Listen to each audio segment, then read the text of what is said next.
Good evening, everyone. How you all doing? It is me, Mick, MUFC Realist TV, the voice of reasoning. It is Thursday today, and I always ask my community, and this is going to be a conversation that we need to have as a fans of the crest, the devil crest that I'm carrying every day on my chest. How do you feel to be a Manchester United supporter today? We got to talk about INEOS, Sir Jim Ratcliffe, Dodgy Dave, and the attention. A lot of feelings that I get on the socials is that fans are getting impatient. They're kind of turning away and asking questions, and rightfully so. Why are we doing this today? Well, if they can do an end of the season review, we fans can do the end of the season ownership review as it stands today. You see, you promised the world to deliver. The Manchester United will be back to the glory days to win trophies again. And that's all fine and dandy for us. That's music to our ears. That's all we want to hear. But so far, there's been a lot of smoke. But where's the fire? You know what? The smoke alarms are going right now. The radar is going high in my house at the moment. What is going on with the manager's future? We knew that all of a sudden they invested 27% into, the club, and there will be a mixed board of people, considering that is footballing people and there's business people and there's the Glazers. Why is this strategical review taking so long time? Well, this was something that I raised a few months back ago. The more chefs, the worse the soup, if you know what I mean. They are deliberating. You have footballing people talking to non-footballing people to make decisions. But what is the right decision, right? What are we doing with the transfer budget? Who is going to clear the debt? We're still in minus, according to my opinion, 1 billion. And nobody has a Scooby-Doo who we're going to recruit. There's rumors and 5 commands coming out from the Sun that everyone is following that table, that Wilcox is setting the playing style and the manager just needs to follow. There's a recruitment policy not to recruit players under 25. And there's Sir Jim Ratcliffe saying that fans needs to be patient. Changes will not take place with the switch of a light bulb. We have Bruno Fernandes going up and speaking to the board and asking, when are you going to win trophies? I don't know, Bruno, maybe in 5 years. And that kind of determines a little bit what they want to do on the transfer market. First, they want to sort of get rid of a manager, get a tracksuit coach, an unexperienced coach. Are we going to win anything? If we sack the manager, meaning there's 2 years of process, and replace with a new project, that means that we're not going to win until 3 to 4, 5 years in certain ways. If you look at what we're going to recruit, wow. There's been lots of speculations and rumors. Are we going Brexit FC? Why are we doing so? Why are we not scouting on the international market? Reports saying we're going to splash the cash on 20-year-old centre-back from Everton, Brentwaite, right, for 75 million. And hopefully we're going to put in a bid for 40 million. Again, we are going backwards, trying to haggle and negotiate. Where is Ashford, right? Why are we not paying the money to release Ashford? Nobody is there as of yet. Nobody. And we are sitting here arguing till we are blue in the face, again divide and conquer within this fan base. Are we led on a garden path to what's really going on? Is the Glazers are still running the club. They are pretty much looking like me, like a forefront, like a Glazenomic 2.0, trying to salvage everything, trying to get redundancy of staff, offering redundancy packages, right? And then we're going to be going to the flea market to buy, players without the contract.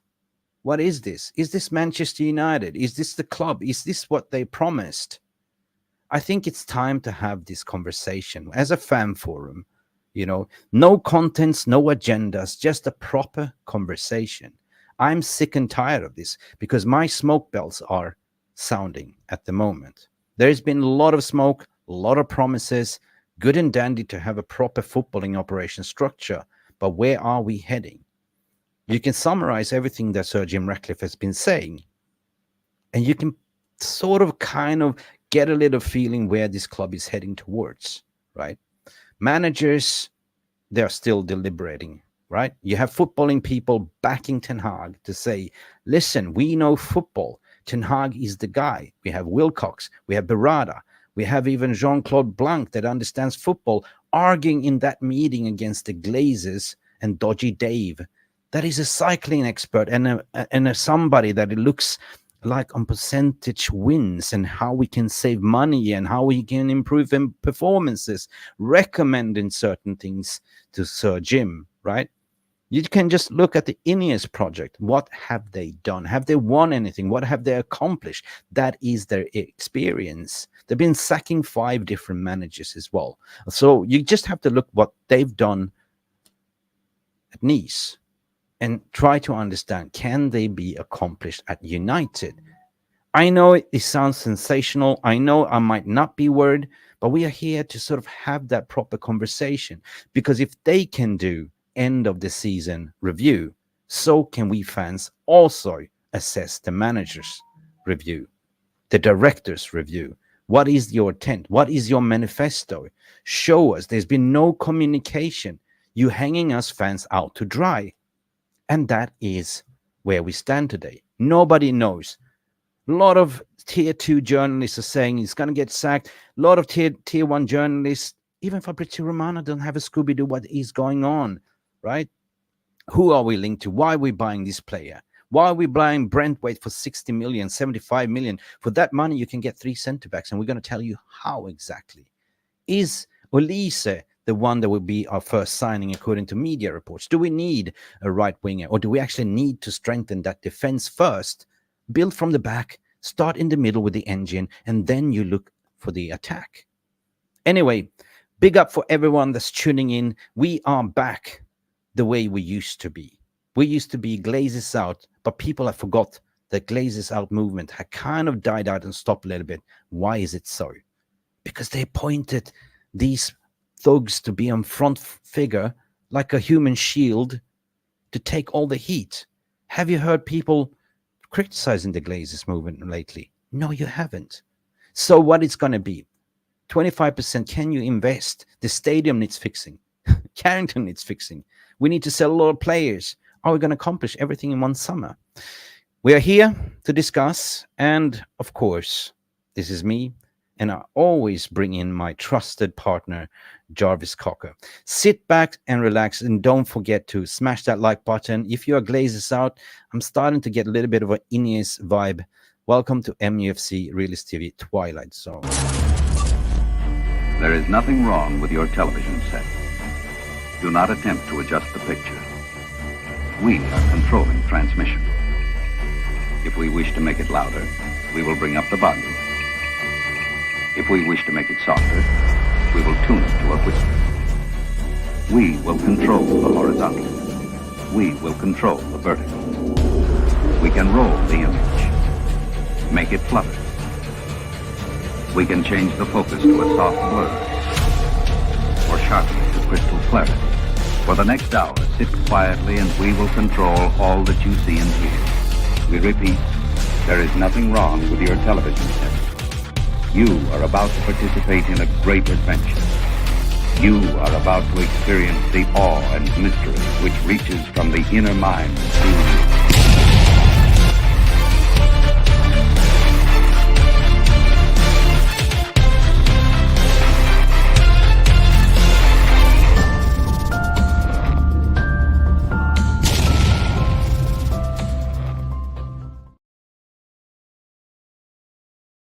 And good evening, we are live. And of course, what would this show be without my trusted wingman? Some call us Beavis, some call us Butthead, some call us Goose and Maverick from Top Gun. But of course, we are the ultimate red passionate patriots. And this is my friend, my partner in crime. I will go to war with him. His name is Jarvis Cocker. Hey, Jarvis. Hello, everybody. How are you doing tonight? You know, it's I heard your intro. I sat here in the back room listening to you, Mick, and you made a lot of good points. But I'm you angry forgot now. one thing. You forgot one thing. What did I forget? I was so emotional. So yeah, if I slipped something, Please enlighten me. Ad You, hoc.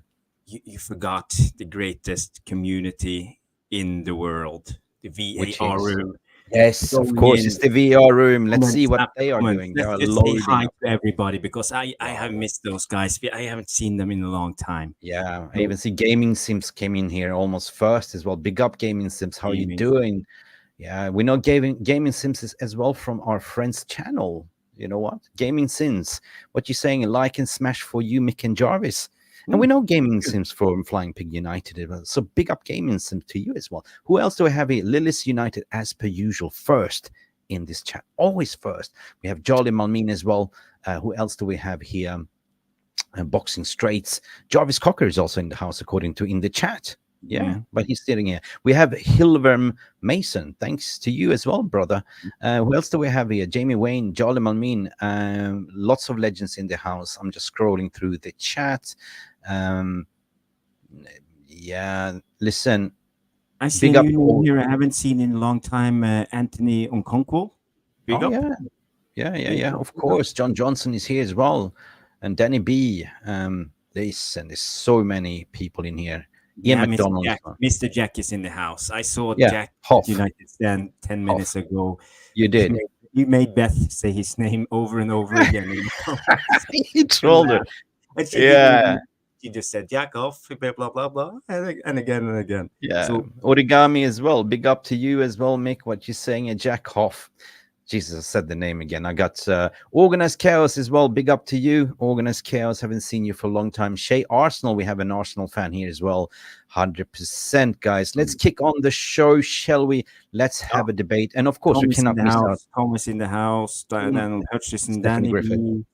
Shabazz is in the house. A lot of people in the house Yeah, today. So good Stephanie to see Griffith all of moderating you. as per usual. And Everywhere you go, you always see Stephanie, and Alan is here. Big up evening, Mick and Mods, what he is saying as well. But Stephanie Griffith is always here. Everywhere we go, we always see Stephanie, right? What are you blowing your toot for? I'm not blowing it. Not yet. Okay, you're gonna do a Nielsen. What's going on? Oh my God! You need to get a new one, Jarvis. Yeah, I know. We have gifts. We have gifts. Do we have gifts? Rushmano gifted 20 MUFC Realist T. Oh my God! Already the madness is starting, guys. Rushmano gifted 20 memberships, and that needs a celebration. Thank you so much. My God.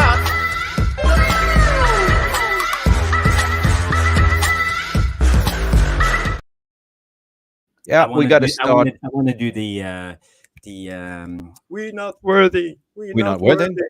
Oh my God, Jarvis, what movies have you been watching? Anyway, I'm gonna shout out Origami for being a member as well now. Replica as well. Abbas Toby, R10 as well. Srinidid MS, and also G Maximus was gifted a membership, and Olaye Isikalu. If I slaughter your name, I'm sorry. Barba Tibisa was also gifted a membership. Ichi Chini Kojak, my friends, long time no seen. Welcome to the members family as well. Nicholas Demetris as well. Big up, Nicholas. How you doing, my friend? And who else do we have here? Lewis Green as well. Shabla My Poesy, Peter Gretton as well, and Red Devils Mode as well was gifted a membership. Donatus Kamau, Chris B, and Aaron Born Wex as well, and Arvel Williams as well was gifted a membership. So big up, thank you so much, Rushmano. Guys, give Rushmano his love hearts and roses in the chat as well. So thank you so much. Hiya. How you all doing? Let's kick off the show. We have to sort of dust off a little bit, right? Before I just want to say hi to John. John Kermode is in the 100%. house. Big up your legend. Big up John Kermode. Yeah. First and foremost, I got to ask the VR room guys, how do you feel today, right? Do you feel any more positive what's going on? Or I feel that we've been kind of kept a little bit in the dark. There should be more transparency, right? We've been hearing snippets here and there what they're planning to do, but lately it's just like chaotic, right?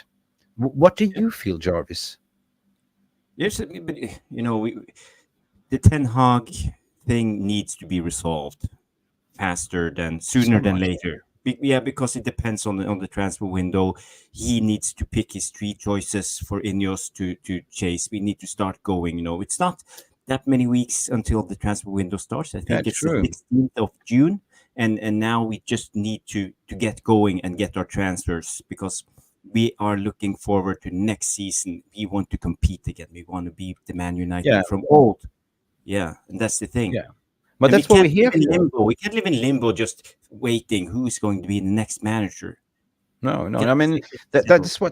that's the consensus. What most fans want. We are being starved to win a Premier League for 11 years. When they won the Premier League, of course, Ten Hag delivered like 2 trophies, 3 finals in 2 seasons, Yep. and we know the story. What's going on, right? But the thing is, what is the intent? Because the manifesto's been a little bit wishy-washy. We have a sporting director that's not in place because they're dilly-dallying, negotiating his court of arbitration. They don't really want to pay. So it's a little bit stuck. And then you have a mixed board of a shitbag of everything. Like, you have a how to call him, Mr. Death, or what I call him, the guy that comes with the, before you die. Yeah, the Grim Reaper. Yeah, the Reaper. Yeah, that's Yeah, the Del Grim Rey's word. Reaper. The, Yeah. the dodgy Dave guy, right? So he's been there assessing everything, flipping every stone, acting as a spy. You know what I mean? And recommended Southgate. He doesn't understand football, for fuck's sake, right? He's the one that's been, pushing Southgate, Potter, all these Brexit managers, right? Well, on the other hand, you have like footballing people to say, no, no, no, no, no, no, no, no, no, you don't understand football, right? So he's playing a little bit of the devil's advocate, apparently, right? So Yes, the we ones have push, Jean-Claude Blanche coming in yeah, from Juventus and PSG, and we have, of course, Omar enormous, Berrada with this track record, enormous, Manchester City empire with all the other clubs. So yeah, yeah, they have knowledge, and they yeah, back Ten Hag. yeah. And then you have figures coming out like, I did a video about this morning, right, regarding our liquidity is down to 35 million pounds in the bank, right? So Yes. what are we going to spend in the transfer market? When you see us being like heavily linked and say we are favored to sign this young kid, the 20-year-old center back, Jared Brentwaite, I'm Mhm. struggling to pronounce his name.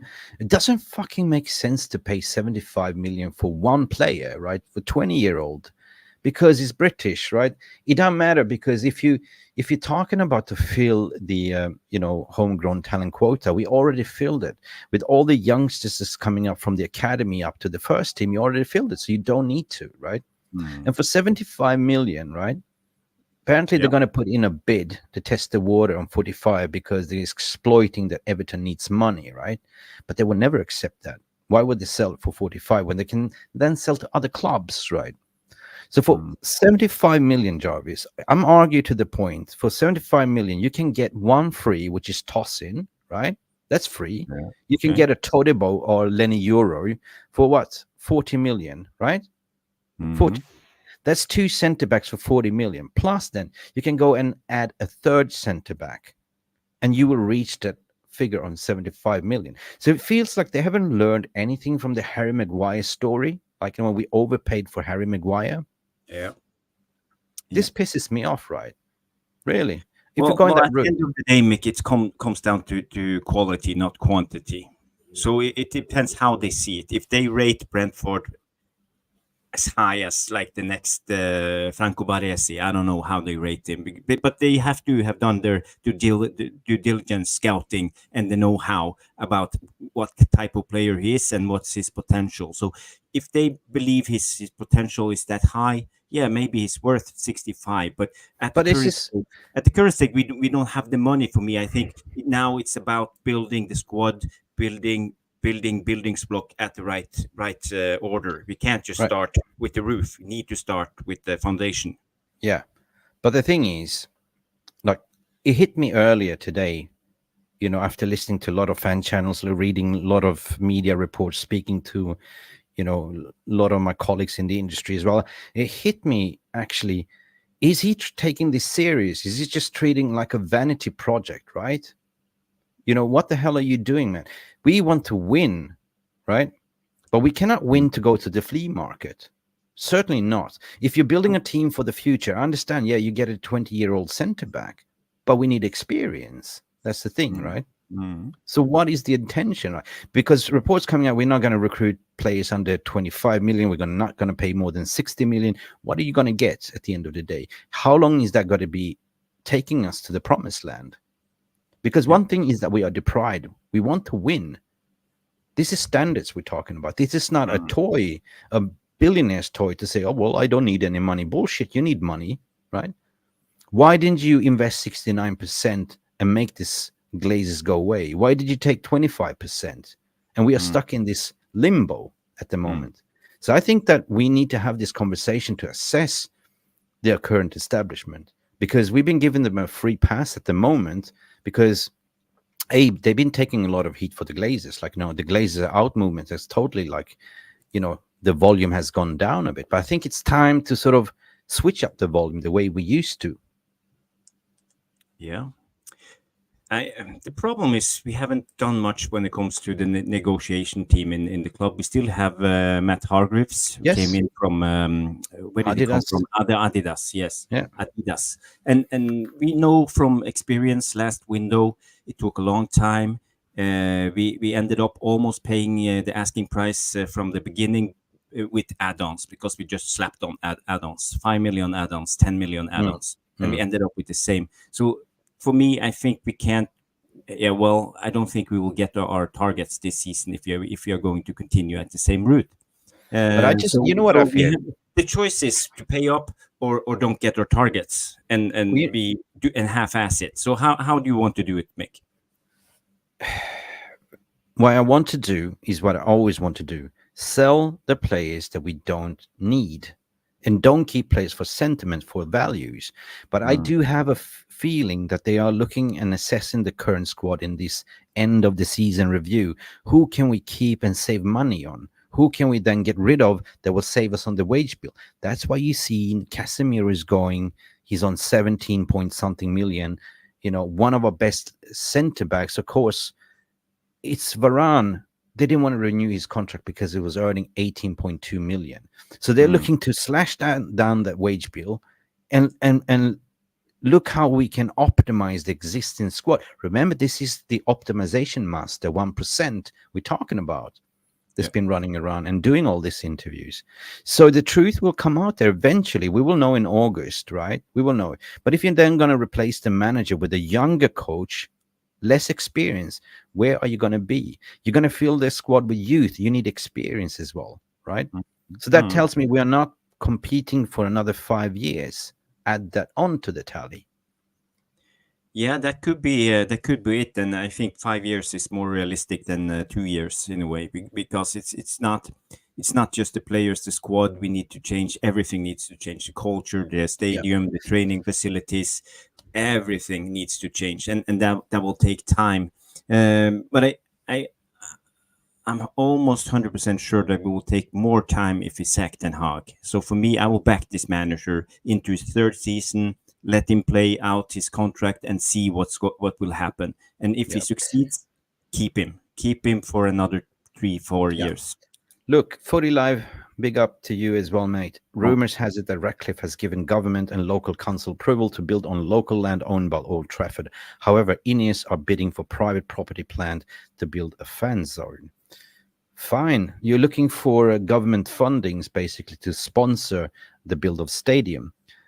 Stadium is rotting its degree. Apparently, what Footy Live is also saying, Tom Journalist, it's expected that INEOS will modernize Carrington. And fine, we need to, but basically, that is the first thing you need to do, in my opinion. I agree what you're saying there, Footy Live as well, and Jarvis. The root cause analysis for all these injuries that we had is basically the negligence of the not having qualified staff, but also not having the equipment or the training facilities. So that mm, is the first thing you need to fix. The second thing you need to fix is to oversee, like, the squad, right? Okay, who is on inflated wages, who is available, who is not available, who has a sick leave track record more than 50%, get rid, right? That's my thought. yeah. And then in terms of building the squad, of course, I look at from the old DNA, like, to Manchester United has always been giving youth a chance to promote youth. And this is how you're going to save the money. But you cannot burn out the kids either. So you got to mix it up with a little bit of experience as well. So we probably will not go and spend a lot of money there. We're going to promote Collier. We're going to promote Hariamas into the team. We're going to promote Ethan Wheatley as well into the first team. Shea Lacey's and all them, right? Youngsters, right? Cool. Mm. But you need to sort of balance that, because they're going to look up to leaders as well. So are they going to look up to Marcus Rashford as an example? I don't think so, mate. So Yeah, therefore, let's you hope need to not. have Yeah, therefore we That's need to have a little bit of a balance, right, in the squad. So you need to build based. If we assess the season, it's clear and simple. And you might disagree with me, but where we've been fucked this season is the back line. The centre back pairing. The reason per se, if you look at the FA Cup final when we actually had Varane and Licha back, we were solid in the back line, right? And people are saying, well, buy another right back. I say, why? We are good in the right back situation, right? Wouldn't you rather keep than Wan-Bissaka to play the second fiddle, right? And keep Dalot on the right and just, look at the left back situation. Let's see if Malacia is available or Luke Shaw, whatever, and just play one of the kids, saving money, right? Yeah, But I saving money. think where we need to invest the money, and reports are saying that we're going to go for a right winger and Alicia, and I said, like, why? We need to fix the defense first, and then we need to go to the midfield.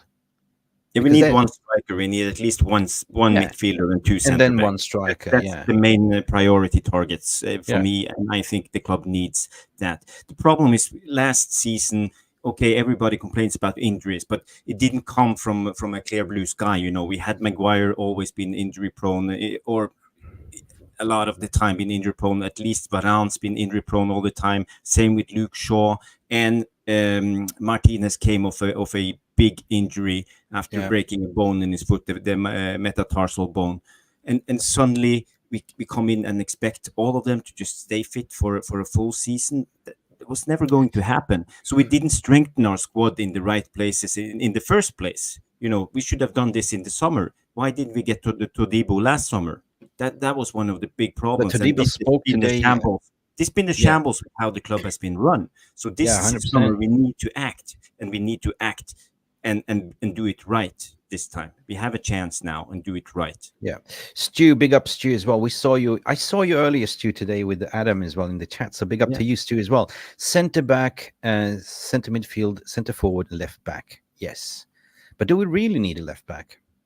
I mean, I'm saying that we are stuck. We are pretty much We have stocked up. Harry Amos as Yeah, third middle. Yeah. yeah. Centre midfield, we will have a promotion of Collier, the amazing talent, right? But you need to keep Amrabat. You cannot let Amrabat go. You can pay like 17 million pounds for him. I think the price was 20 million pounds what Fiorentina wanted. So if you're gonna act cheap on the market, at least keep Amrabat. That's nothing, right? And then for Fana, you can get him in for cheap as well, 25 million pounds as well. And you set. You have 3 players in that position. God knows what's going on with number 7 Mason Mount. Will he be included? Will he not be included? I think we paid too much for Mason Mount in the beginning, but I think he will become good next season. Yeah. And then of course we cannot burn out Kobe Maino, but of course with Kobe Maino, of course you need another box to box there. And there is one that we've been talking about, which is for free, which is for me, you might hate me for saying that, but I'd say Rabiot, right? He's a free. I did a video about this morning, and of course, Manchester United is truly interested. He's a box-to-box engine. He's been improving so much. But the question is, there was a damning report to say that he might stay at Juventus because of Champions League football. But he's still, 28, 29? Rabiot, right? 27? There's still, time for him to play Champions League football, So... Yeah. But do we trust his mother, Monique?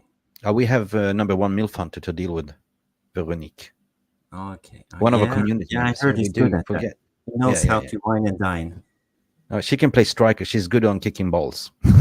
she kicked John Murtaugh twice in the balls. You know what I mean? Jokes aside. But back to Rabiot. What do you think his wages will be? Because will he go under 250? Well, we can afford. We can afford that, right? If you look at the PSR or whatever, we're moving away from the PSR model. We're going more on the 80% spending, which is more aligned to the European football, right? So that is 2 separate things. What they look at in FFP, wages is separate towards what you are spending in the transfer market budget, and then you have something called amortization. That means if you are spending 250 million, that's not 250 million registered on this physical year's books because you split it up in 5 years contracts. Yeah. So you're looking at 50 million, 80 million net spend approximately. So barring that we are getting rid of Casemiro, barring that we are getting rid of Ericsson. Ericsson is on 250 a week, right? So that is an Ericsson replacement. If he wants 200, 250, fine. Because you got rid of Varane as well, which was on 18 million. Now he was on 350K a week as well. So you do now looking to, that's been a massive improvement with the wage bill whatsoever, because now you have, favorable terms in terms of how you can do a maneuver in the market. But yeah, you can afford a star player like that in that quality as well, because you need to add on a little bit of a more experience, right? That means that who will be the striker? Well, listen, I read a report today that Paulo Diabla, that old gold, is available for 10 million euros. Dybala, yeah, it wouldn't surprise me if Manchester United will go for an experienced one for cheap, like 10 million like that. I said no. That guy again. No, That no. guy again. I just want to bring in the VAR room. I see a lot of people. They are Yeah, not. it's going like They're not mad. very, very positive when it comes to Rabiot. It's not what we want. It's not what we need. Rabiot, just no. I see RD United TV big up say I don't want Yeah. Rabiot. People don't want Rabiot. Romano comes in. Rabiot is a mercenary. Rabiot is super overrated. So this is, I think, the opinions from the main Man United it's supporter. rabbits. Yeah, Yeah, it's getting rabbit. quite frankly, I don't want Rabiot either. No. I don't think he's the right player at this squad. Yeah, but in terms we of need experience, but we need players for the young players to look up to, and we don't want mercenaries coming in for the money. That's not would the you right. take back Rom? Would you take back Rom? Oh my God, no, Romelu Lukaku. God, no. No fucking way. Kaka. No. That guy, he can't pass a ball. He can't receive a ball. He can't do nothing with the ball. But he can shoot and he can score a goal. That's the thing. But no, big no from me. All right. So listen, at the end of the day, Fofana is most likely to leave Marseille at the moment, and we are heavily linked when we're talking to him. So 25 million. He's an excellent player in the midfield, 100%, right? We still have to build on. We need to build around Højlund. We need to build around Maino, 100%. But we need a liberator that allows Maino to play his game, right? We need to have like for like, two for each position. So Bruno, of course, he will play, yeah. But who will play when Bruno needs the rest? Will it be Mason Mount? I think people want Mason Mount to play the number 8. I think that's Mason Mount's role. Yeah. And I think maybe Ten Hag will continue this project, trying to play the 3-1-6 front foot football, high pressing, high intensity. So basically, I think we will play with 2 number 8s and a number 6. I think we will revert back to the old ways of this season and not playing the 4-2-2 as we have done and seen now the last 3 weeks. Because I think that was just building up for the final to win that game. Yeah, it was. But what I want to sort of bring to everyone's attention, that everyone keeps saying we're going to have a big summer, right? I'm fearing what I'm seeing right now with the financial reports, that we're not going to have a big summer. That's what I'm saying. That's why I think they're going to promote a lot of youth, bank on the youth. We might see 4 signings only. Yeah, but Mick, we can have a big summer. You read the report from the Swedish Rumble. Yeah, I'm going to have him on. We're going to have up to 200 and was it 280 60. million? 60 million? 60. Yeah. If you do everything right, and that's without counting sales. Yeah, I know. And this is what we talk about. There is money in the clubs. We can buy players if we want to. But I agree with your opinion. I think also we can end up just signing 3 to 4 players. 3-4 players in and 3-4 players out, and that's that. And plus they're offering redundancy packages to reduce the overall workforce, so Manchester United currently employs about 1,100, so it's a lot of people, and they job descriptions like, what are you doing? I don't know. And work from home. Okay, you cannot work from home anymore, so that could be slashed down to half. But I feel sorry for those people that are losing the jobs in this moment of financial crisis as well, so it feels like they're coming in there. And this, what I want to talk to you about. It's a business. It's not a daycare.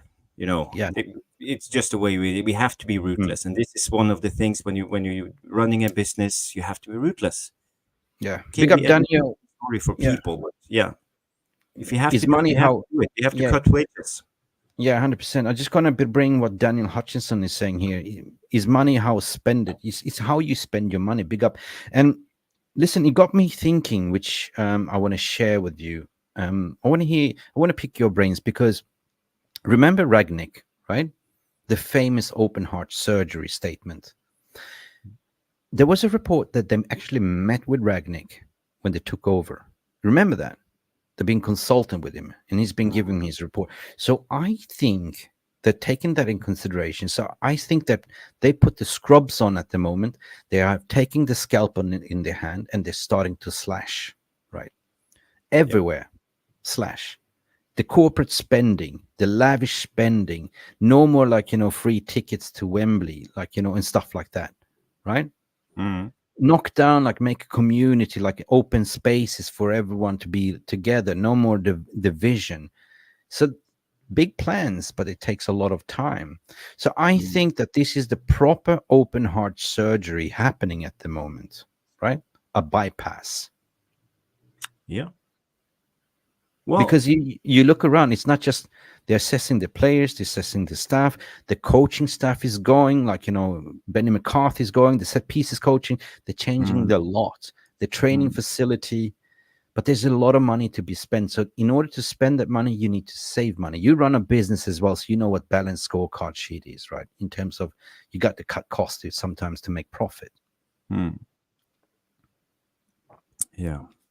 Um, I think we will cut costs at every expense. You know, and is it the right way to go? Because I would love for the Glazers, the INEOS, to come in and inject money into the club. Because I think if we just cut costs and think we can do this without spending, I think we are in for a But long run of there's five a to ten statute of years without limitation. any What? results. Yeah, I Because get it will that. take too long. We need some injections of money to speed up the process. I agree with what Alan is saying here. Like, I feel sorry for the staff because they're not a big spend. Like, the big spenders is the big corporates, like, spending like, 500,000 for a private jets here and there. Rashford taking a private jet, Place taking private jet. And you saw the big changes. Basically, they were riding a coach, like a train coach from London to Manchester, right? That's a Mm, massive change.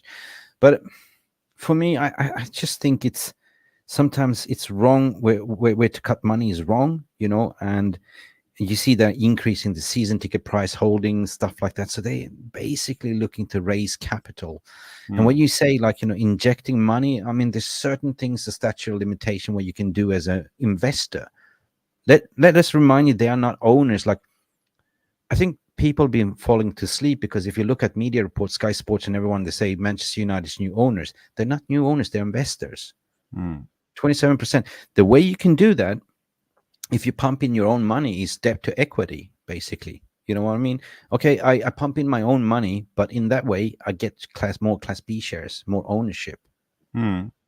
That's another Yeah, way. yeah. That's the thing. They know how to do it. They can inject Mm. money if they want to at the moment. But this is a 3-year process. If the rumors were right when the Ineos came in, they talked about getting all the shares for $33 a share in 3 years' time, wasn't it, Mick? Yeah, yeah, Yeah. yeah, true. So maybe Yeah, they they will have. wait with the money injections until they have the whole club for themselves. Yeah. Almost 200 watching, according to our moderator, Stephanie Griffith. Help us to smash the 115, please. It's not like 115 Manchester City cheating charges, but please, that's a magic number, Yeah. 115.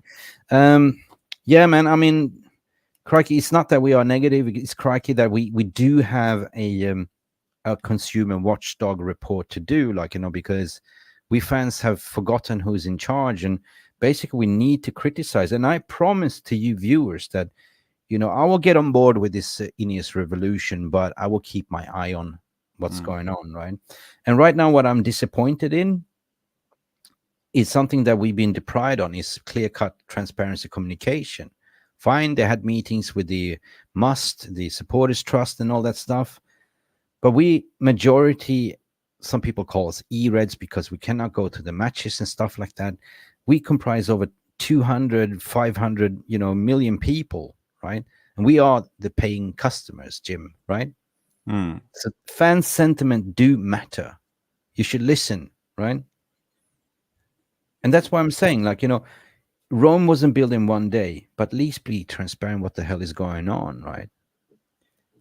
Yeah, but I will also accept that the people in charge make their decisions not based Yeah, on 100%. Yeah. fan sentiment, because I think Yeah. that's been one of the things that's been wrong with Man United for a long, long time now. We listen too much for the fans. Oh, let's sign Ronaldo! Yay! No, we're What not does going to do Ronaldo that. do? But when he went out to say that we're not going to sign Mbappe, we are looking for the next Mbappe. There's also an indication when he said, when he went for the manager approach, we're not going to hire the best in class manager. We're going to hire the one that can be the next. There seems to be the mantra. They want to build, like, for potentials. And that's, to me, it's like a vanity project, which is riskful project, Mm. Well, we fans, we want to win. We want to win now. And I believe, like, if we had a full fit squad this season, we would definitely finish in top 4. We would. Mm. Mm. Um, Big up just organized wondering, crackers. John Kermot come in and say, I don't think they have been fair on staff this 1 week to decide redundancy. They are trying to cut costs, but there are ways to do it. And Yeah, that's the this thing. But reminds but they came out and say they will have their bonus early if they went for themselves, if they man, resigned themselves. that's a tough job. I used to do that as well, being hired as a consultant when it was a takeover, and to see interview people and get the news that they're redundancy, right? Yeah. Because you got to look at organizational design and how you restructure. So that is the hardest job to do. Like, where can you cut the corners? But where is the union involved in this run, right? Yeah, I don't know Seriously, I feel sorry for the the common British people. labor laws, but there has to be some kind of protections. Yeah. So the chat is going like mad. There's 101 likes. Thank you so much for the 100 and likes.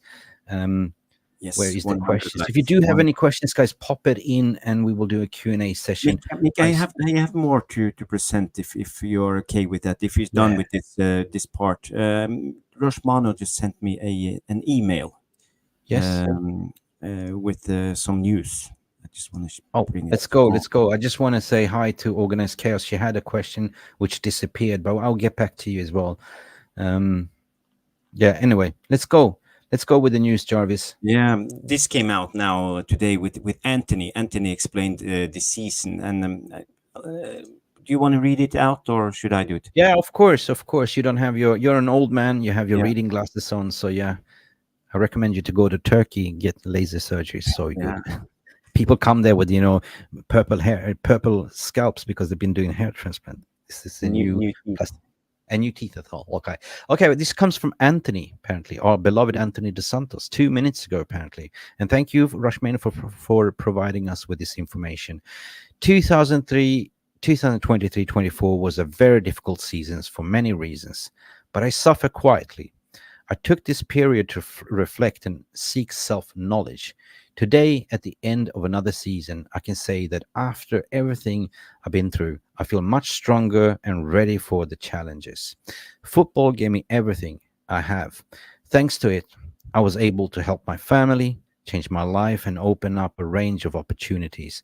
After time, the experience will give me tools to achieve my biggest goals, which are success, and to build my story in words as challenge as the one we live in. I thank God, my family, our friends, my work colleagues, and the entire Manchester United staff. Mm. I mean, Is it some kind of goodbye? Feels like it. I, I have a problem with players going out and seeking pity. Rashford did it. Everyone is kind of jumping on that, and I don't think he wrote it. I know his agent personally. I know they do the PR and stuff like that. Is he leaving? But basically, the story is also touching because Anthony and so many other players like Leach as well, they grew up on the streets, and the mothers did everything for the sons. The only talent they had was to play barefoot football, right? Mm. So that's why he's so grateful. That's why you see they're such warriors when they come and play. But yeah, we know he's been under tough scrutiny and investigations. He become a target. But he doesn't go and say that he blame himself or blame others. He just thanks God and thanks for this opportunity by the looks of it. Like, he's grateful. And this is Mm. what I like. He doesn't Yeah. seek for any pity, like, to feel sorry for him. So does it read like a goodbye or more of a gratitude that he's been given this opportunity in life to play football and take care of his family? And after this, he could never had that if it wasn't for this. This is what I read into. Yeah, I just see Danny B's comment here. He say, "Is this goodbye from Anthony?" And Kat has the opposite opinion. She said it sounds like he's asking to stay. Yeah, big up, Cat. For me, it sounds like more of humbleness. Thank you, God, for giving me this opportunity. It hasn't been easy, but thank you, right? Simple post of gratitude. Just Mm. I agree with what Origami is saying. I think it is. Mm. And I like that approach. Like, and it shows that you have a heart, right? Yeah. But when you have an ego, let's take Rashford's statement. I can't really remember word by word, but he was saying, thanks for everyone that stood by me. And for those who didn't, that was a little bit of over the top, right? Mm. Madhouse, he apologizing for being so shit. Look, there is a player in Anthony. He was great at Ajax, but it was a different system then, right? So the thing is, what people are forgetting, they're human beings, right? Mm. But there's levels of standards that needs to be risen next season, right? Yeah. There's no more slacking. No, everyone needs to work for each other as a team, and that's what I've seen in the past 4 games, the last 4 games, that we had a camaraderie, we had a team spirit, and this is what we had in the last season, when everyone was fighting for each other, high fiving. I never forget when Anthony and Licha was ganging up on was it Kovacic, was it? Yeah. Yeah. It was Kovacic. Oh no, it wasn't Kovacic. There was the other one. Rodri, Half. No, not Rodri. Bernardo Jesus. Silva. No, the other midfielder that played for Chelsea. Oh, for Not Kovacic. Chelsea. For Yeah, yeah, Chelsea. yeah. Yeah. You're. He's half Italian. Jorginho, yeah. Yeah. They pushed him down and stay down, you motherfucker. You remember that one? They were ganging up, like, Yeah. Yeah. Yeah. That was Sounds mana. That was familiar. heart. Yeah. If you're South American, they say mana, is soul. Like, you play with Mm. your warrior soul. Mm. And we need more of that. We like to fight this season 100%. Mm. And I see people trying to ping, like, the transfer spend last season on Ten Hag as well, which is who bought the players, who negotiated for the players. There was John Mm. Murta, there was Matt Hargreaves. To me, translated, sorry for being really rubbish. Yeah. Jokes aside, yeah. But Romano asks an interesting question here. Could Anthony go on loan to Nice? Could. But But again, that's a deal we can actually make, and that will yeah. be. I will go for that. I would accept that because I would rather play. I would rather play. Who do we have on the right? We have Garnacho and We have Garnacho, Diallo. we have Menu. No, sorry. We have Yeah, Garnacho to the as Diallo. a right winger. Yeah, Right. Okay. yeah, Well, definitely Dallo. Oh God, you said Dallo? yeah. Diallo. Diallo. Ahmad Ahmad Diallo. Traore. Yes. And that's a question. Do we need an Olise when we already have a Diallo? That's the thing, Yeah. right? We're good in the wings, right? If we keep in Rashford, that means that we're not going to sell him. He's probably going to go away this summer, fix his mental health, recover, fix his injury nibbles, and go fresh, Mm. right? Because he had a hell of a pop from the fan base and stuff like that. So you can acknowledge it's not abuse, it's criticism in a way. Mm. Yeah. He hasn't been good, and that's why we've been calling out, like, if you're not good enough, you're not performing on the pitch, of course you're going to take criticism. But the wings, to get Olisi in, it's not the priority for 60 million, like, right? So Mm. we have Diallo, we have even on loan out, we have Pelistri, which I think will be sold.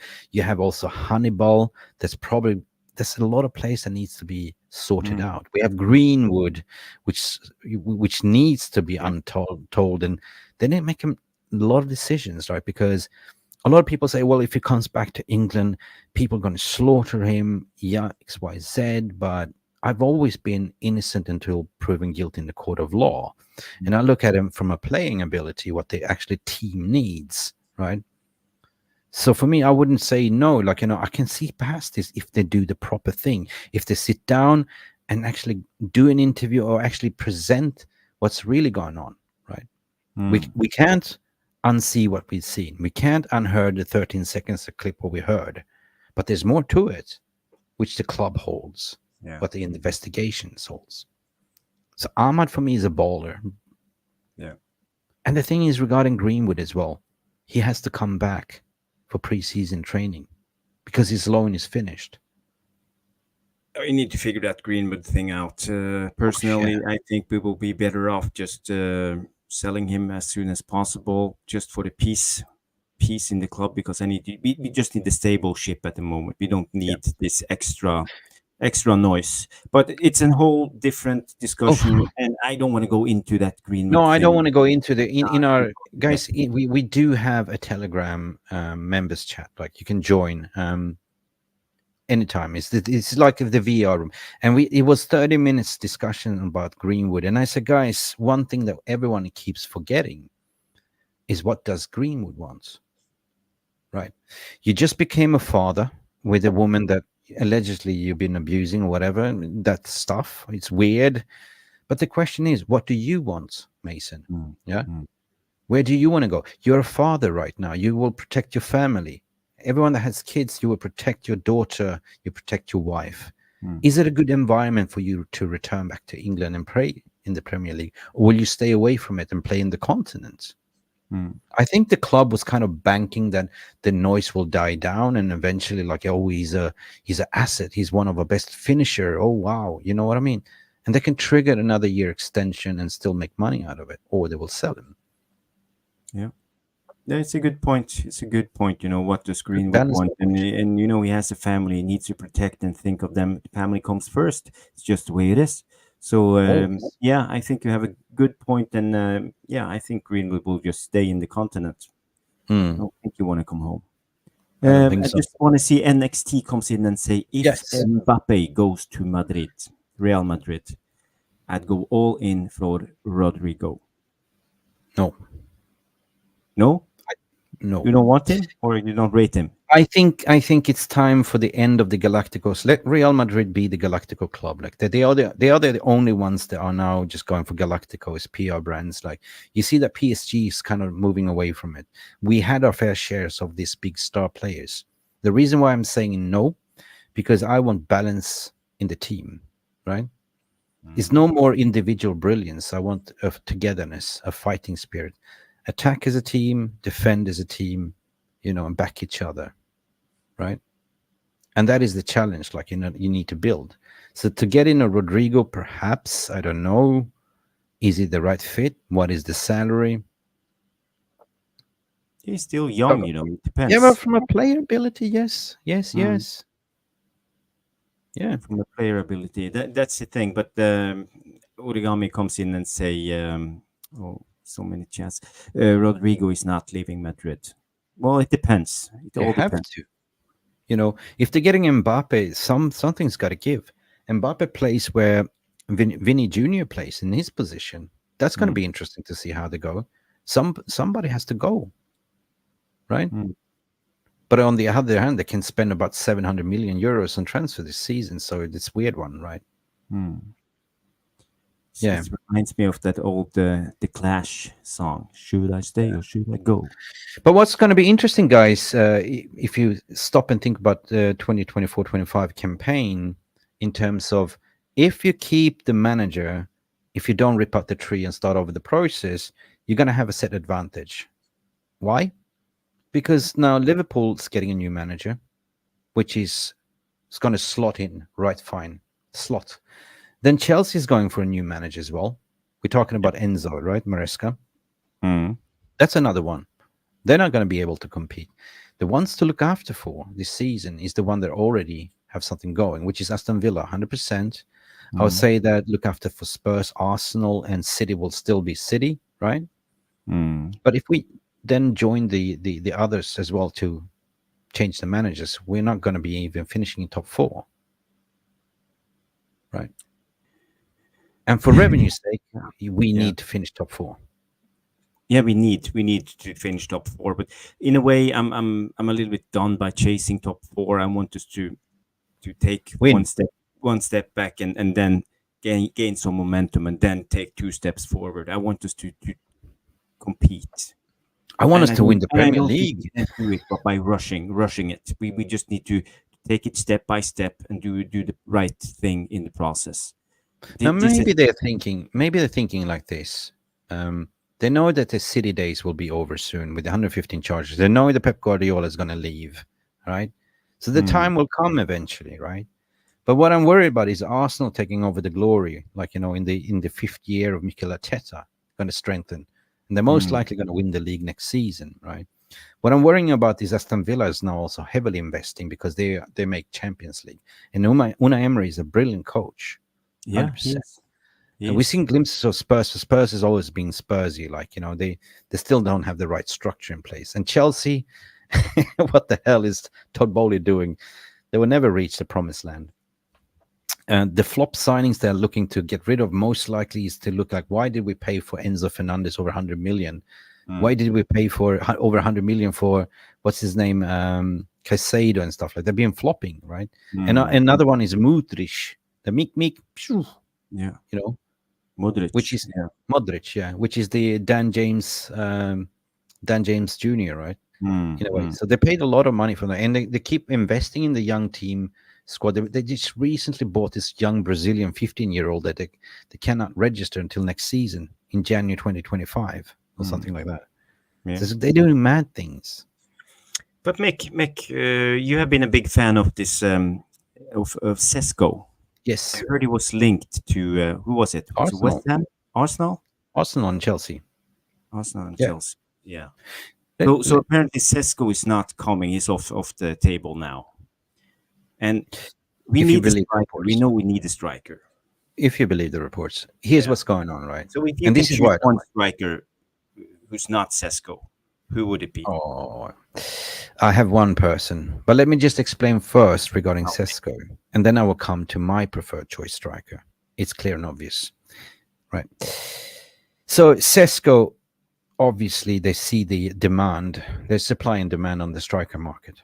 Sesko had a release clause on 40 million, something like that. But they have Mm. done something weird, which they've increased the release clause. And now RB Leipzig is seeing the value. They're seeing that we bought a Hoyland for 75 million. So they see that as a benchmark. So they do everything to get him to sign a new contract at RB Leipzig to increase his salary. Because remember, his agent's going around to say, okay, there is a release clause, but what is your salary offer? That's what you do as an agent, right? So it's no longer 45 million, 65 all of a sudden. And Mm. that's going to rise and rise and rise and rise. And for me, that is off the table at the moment, right? I don't think it's worth it, right? So Arsenal is looking for striker. He's been linked to Arsenal. He's been linked to Chelsea. He's linked to Man United, but also is Xerxes, which is 35 million pounds, right? They're pretty much like for like, right? Mm. So I don't think we're going to splash the cash on on. I would love to have him, but I'm starting to change my mind to say we're not going to spend that money. And if you're going to spend 75 million on a striker, I'd rather go in and negotiate with the Sporting Lisbon, give them a couple of players, give them Victor Lindelofs, and let us get Victor Gyökeres, Yeah. the beast. He scored 40 goals or more, maybe 43. 43 goals. And how many? 16 15, assists. 15, 16 assists. So Yeah. over 50 goals contributions. in He is one a season. beast. Because I think that you're right. What we were talking about, Rasmus Højlund, it's too early for him to lead the line at the moment, right? So for him to having a rest to come off the bench is good. So in that way, we will not burn him out, and we'll still give both strikers a chance. Like in his moments where Højlund can play. There's moments where Victor Gyökeres can play, because I don't see any other option, right? Xerxes is still young as well, like he's 24. Yeah, Jamie Wayne is not a big Xerxes fan. He thinks No, he's it's not Italian going league. to make He's it in Dutch. this league. Romano is playing it safe. He say, I don't see us spending more than 24 million on a striker, to be honest. Yeah, but that's why I mentioned that, this Paulo Diabla, 10 million. We've been linked for him. And had 12 years Italian league and he's ready for a change. He had an interview with Sami Mokbil, right? And he said that. So it wouldn't surprise me at the final minute we go and do a sort of Uncle Iggy deal. Like, we trigger experienced striker, 10 million cheap. But he's more of a false number 9, isn't he? Yes. And then this other link, what they were saying, like, oh, we're going to do a swap deal. We're going to offer Mason Greenwood, and in return, we're going to have João Felix. Yeah.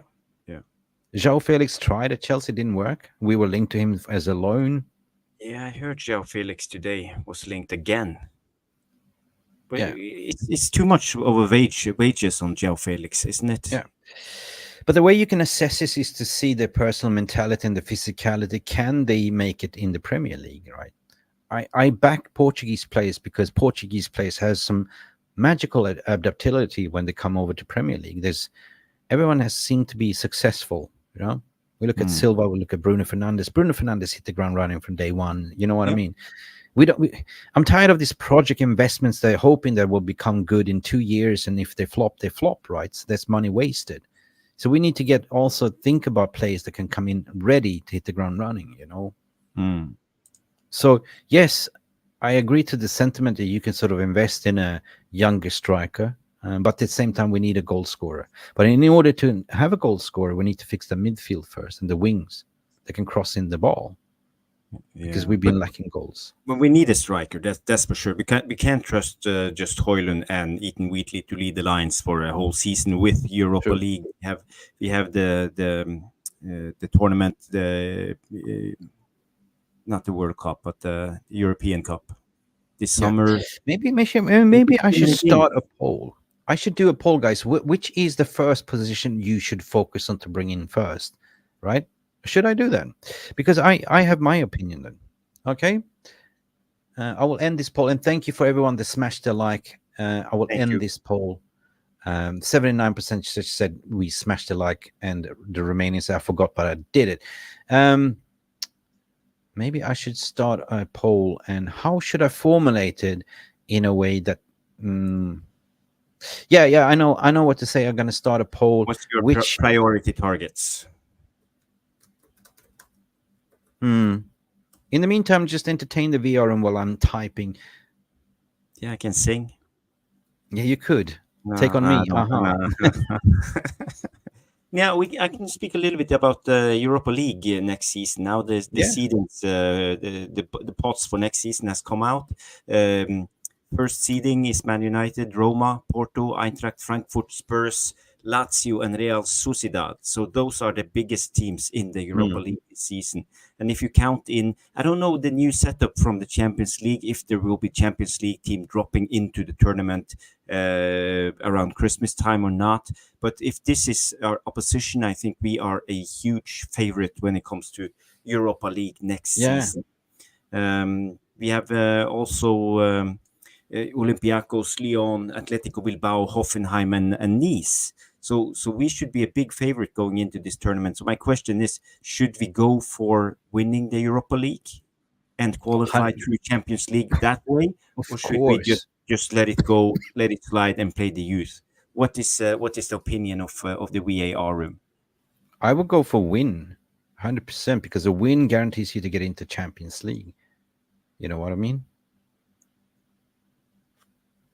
Yeah, well, let's see. I see the United Football Way say we should win it.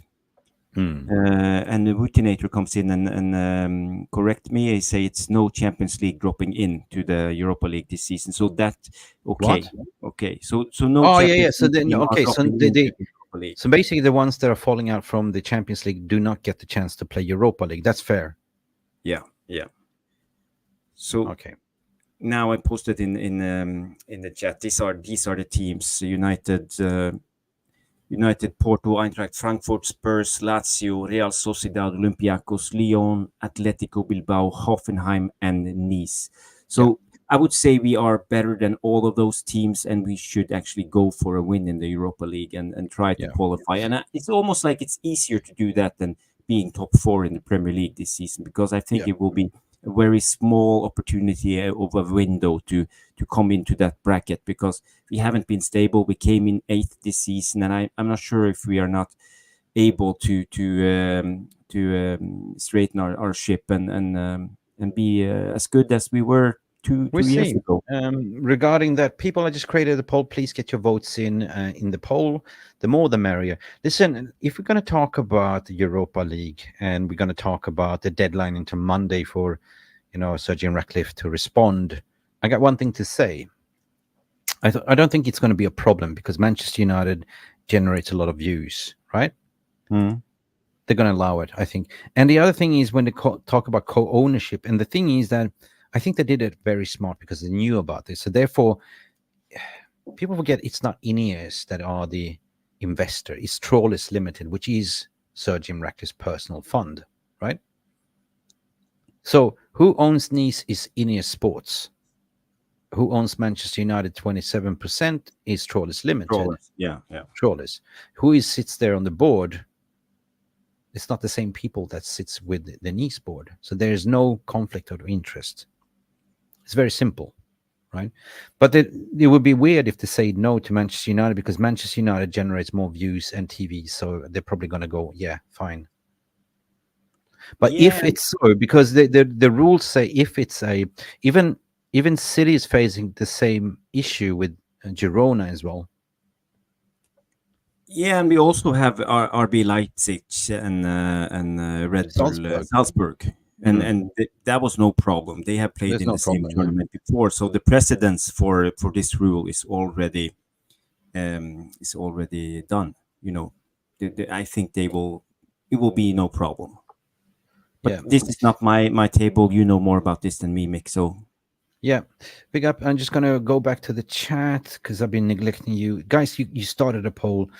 Organized Chaos, what you're saying, Carabao 2022, 23, FA Cup 23, 24, Europa 24, 25th, Prem Cup 25, 26, UCL. Okay. The United Football Way says, why are they using so long time to get Ten Hag a new contract? Isn't it clear as day? Well, the thing is, he's got 1 year left on the contract. So technically speaking, they have the right to negotiate. His agent has the right to negotiate for contract extension. But being the financial situation, what they are looking now, they're looking to cut costs. So it doesn't really make sense to dismiss him at the moment. They have to pay 11 million, 10 million, 11 million euros, plus take Michel van der Gaag with him, plus everyone that's following him, right? Then if you're going to employ a new coach, you're going to pay that guy. Let's say it's De Zerbi, let's say, because he's available for 5 million. He's going to bring in he's going to bring in his 7 coaches all of a sudden. And then you're going to look at, we got to pay Dan Ashford, the release clause for Dan Ashford as well. So you add all this together. I don't think they're going to pull the trigger on that. It's really weird, and if you look at every dot has fallen into place, Chelsea got their manager. One thing that's open still is Brighton because De Zerbi left. We know that Potter is looking. We know that, I would call Thomas Tuchel desperate. He's swiping right on Tinder. He saw Manchester United, he swiped right, but they haven't swiped right back. So, it's pretty much him desperately wants a job, but he's not the one for the long-term project, And if you look at Maurizio Pochettino, there's a reason why people call him the butler, right? So, and these managers, what they do have in common is they want to have the say in the transfer window. Both De Zerbi, both, Thomas Tuchel, he throws his toys at the prime if he doesn't want his signings. And Sandra Maris, big up to you. Keep up the great content. Thank you, Sandra. And then also De Zerbi wants his way as well. But if you look at that pivotal table that came out from, by the way, Neil Costas' the son, which everyone was talking about, was to say that the sporting director sets the style of play and the manager has to abide by it. And it's like, wait a minute. Isn't the manager that sets the style of play? And he says, I need this place in this position to play this style. Or what do you think? Well, I don't know what's going on with the club. And the thing is, today we heard that Benny McCarthy got the sack. He's not going to be our attacking Oh coach yeah, we know anymore. that. And when you think of it, why would you sack one of the coaches if you haven't decided who will be the manager?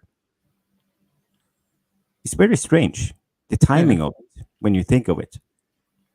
But Benny McCarthy was there before. You have a Yeah, lot of but then dinosaurs that again, survived. why would you sack him? They can bring in, maybe if they brought in, let's say, Southgate, maybe he wanted Benny McCarthy to stay. But Southgate was more pushed by or somebody that or don't or, or understand if you football. brought in, let's say, McKenna, maybe he wanted Benny McCarthy to stay because he worked with him before. McKenna It's was very strange more of. sacking one of the coaches before you Listen, have when you do succession planning, you look at potential managers that could replace the existing. But it happened to be that McKenna was part of that list, right? But it's Mm. 1 year too early, so they obviously had the conversation with him, and they obviously made a decision that you're not the guy, right? Otherwise, why would he go back and accept the Ipswich job for a higher pay? You know, so you got to think it logically, right?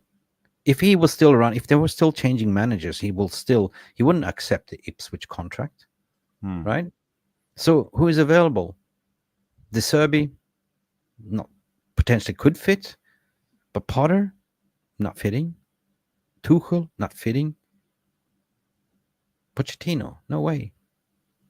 Remember when they went for Ten Hag? There was comparing Pochettino versus Ten Hag, and we went for Ten Hag. And Ten Hag said, "The shit that I have to work with, it wasn't easy, but I turned around. We won, we came third. We won two trophies, three finals in a season. So he ain't that bad." But just because it's Manchester United, wherever you're a player or manager for Manchester United, it's get double the amplifier. The volume turns up, and there's more heat on it. People are forgetting that they're not criticizing Eddie Howe in Newcastle for having also these injuries and finishing on 8th at the same point. And that is the fact. Off-season, off the pitch issues and on the pitch does derail your season. I see people wanting Ruud van Nistelrooy in as striker coach, attacking coach. Yeah. I read something interesting today. I think Ruud is going to Leicester. Okay. Yeah, I read something about Didn't 128 likes. win the Eredivisie with Feyenoord as a manager? Yes, he did. Yes, he did. So he's basically he's a manager. Why would you just take a role as a coach? Yeah. I read my colleagues from the study basically wrote in piece on that, and I think he is heading towards Leicester as a manager. Yeah, basically as a replacement. Yeah. As a replacement for Enzo Maresca as well. We have a bloody super chat basically from a person that I'm struggling to say the name, but I will say it because you donated. Super chat, super chat, super chat. Super chat. Okay. Jack Hoff. I love your name. Maybe his real name is Mr. Hoff. David, but if you read it fast, what? David Hasselhoff.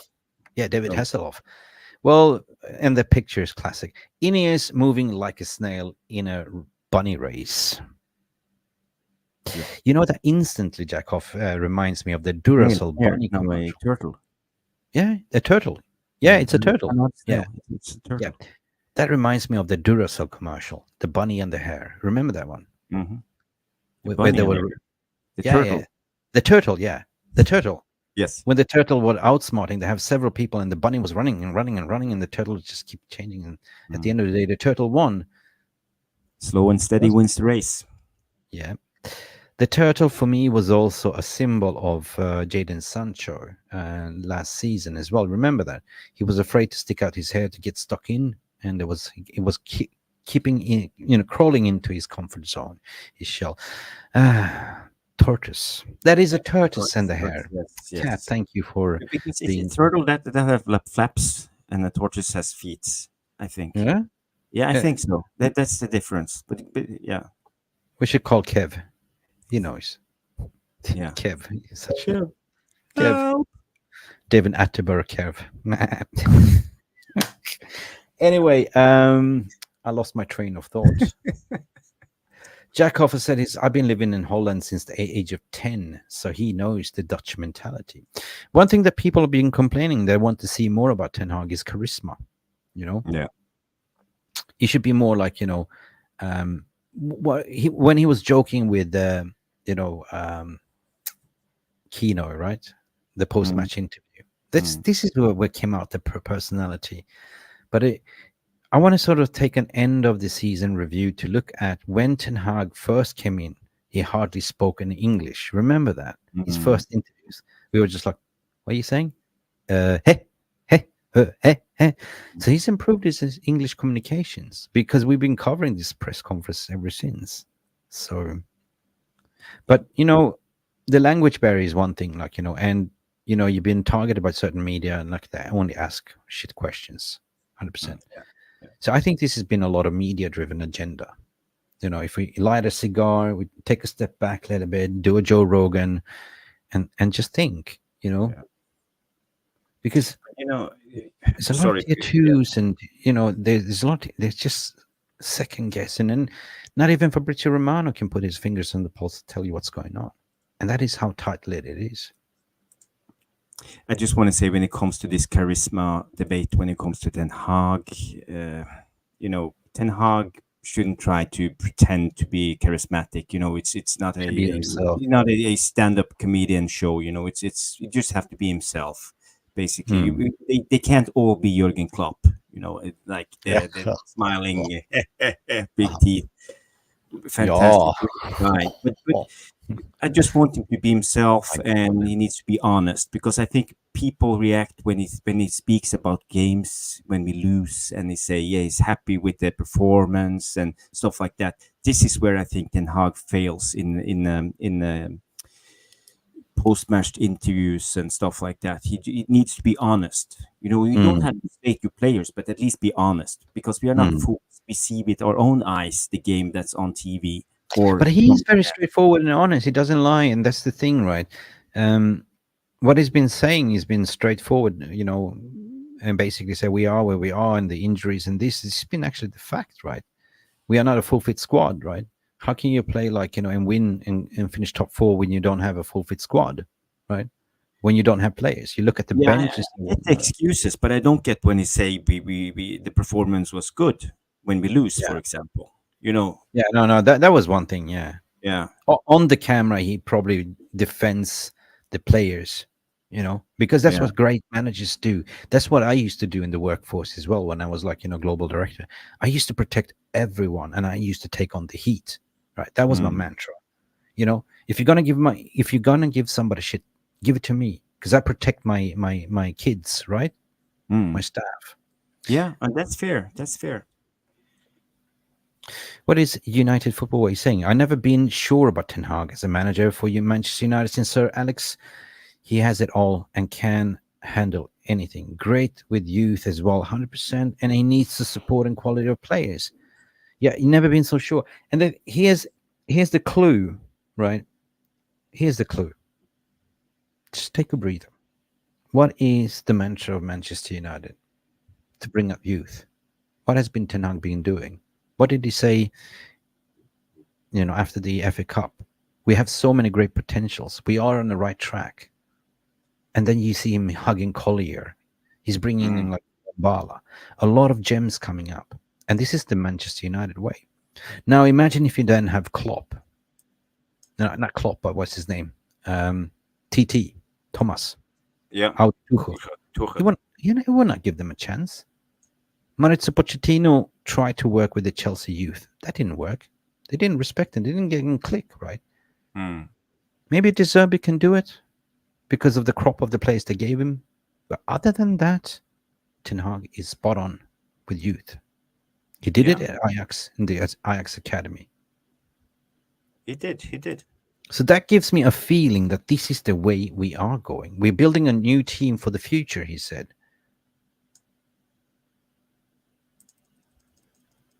Yeah. when it comes to Ten Hag and his earlier statements, I found this today, and this is from an article before Ten Hag was appointed as manager, or his early days, his first week or something like that. And this is what he said. So I will just share. I don't know if you guys can read it. Yeah, 5 This rules of is, principle, yeah, 10 five. rules even here. Yeah, but it was basically 83 rules, but this was the main rules of Ten Hag. Pass forwards plus sideways and backwards will not be tolerated. Unacceptable body language and fitness must be improved on. No dressing room clicks. Opportunities for youngsters to out first teamers. So number 4, this have you seen this season. And 5, medals and reputation irrelevant for team selection, solely training performance. Yeah.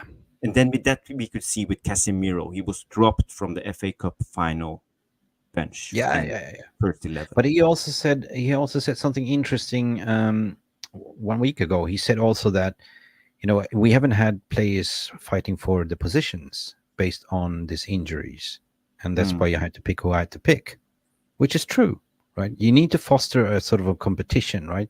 You fight for the places, and that's why I said you need to have, at least minimum 2 players for each position, or 3, to push each other. Yeah. Create that competitiveness. And before we continue as well, I'm just going to read out the poll which we created as well. The poll has 77 votes, and it says, what priority targets should United focus on first? And I had centre back, midfield 6-8, striker option to Højlund, left backs, a right back. And believe it or not, what do you think the leading poll is at the moment? I know, I have seen. You have the cheat code. You busted. I don't want to lie. I'm not going to say anything then. Right. Okay, well, I will reveal it. On first place, 63% is centre backs. Yeah, and I applaud that, because every championship winning team or Premier League winning team and has great partnerships in centre backs. Always. We used to have Vida. We used to have the partnership of Vida and God, it's too late. Rio, right? Yeah. I arguably to say that Licha and Varane was also a really good partnership as well, but that'd be missing this season. Midfield 6 and 8 are on 16%, which is number 2, which is agreeing the line that I'm towing, because centre back position, defense, and midfield, which is the engine, you need to have ball carries. You need to have a proper CDM there as well. Number 6, probably play double pivot sometimes. Yeah.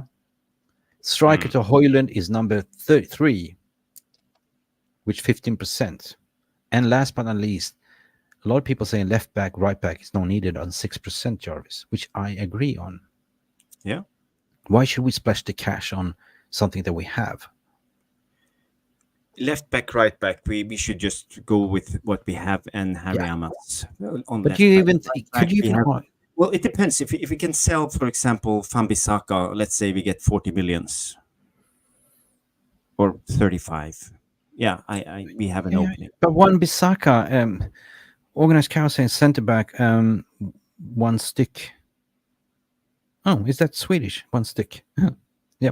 CDM second. First, yeah. I agree with your organized chaos. But let's talk about, why would you get rid of Aaron Wan-Bissaka? Yeah, just because we need a more attacking right back. We have Dalot. There'll be moments where you can throw him in against Jeremy Doku and stuff like that. Sometimes you will play more attacking. Sometimes there's games when you can throw in Wan-Bissaka. But this is what I don't want. I want the squad to be more balanced. Like for like. Yeah. Like for like. If we take out one player and replace him with another, we should still be able to play the same style of football. This is what I would like. When I use always this example when it comes to Liverpool, they have Robertson and Tsimikas on the left back, and they are both the same type of players, so it doesn't matter for Klopp any style. You just fine. So then would you agree then with the United Football way to say that if you're going to do like for like on the right back, Frimpong would be the answer?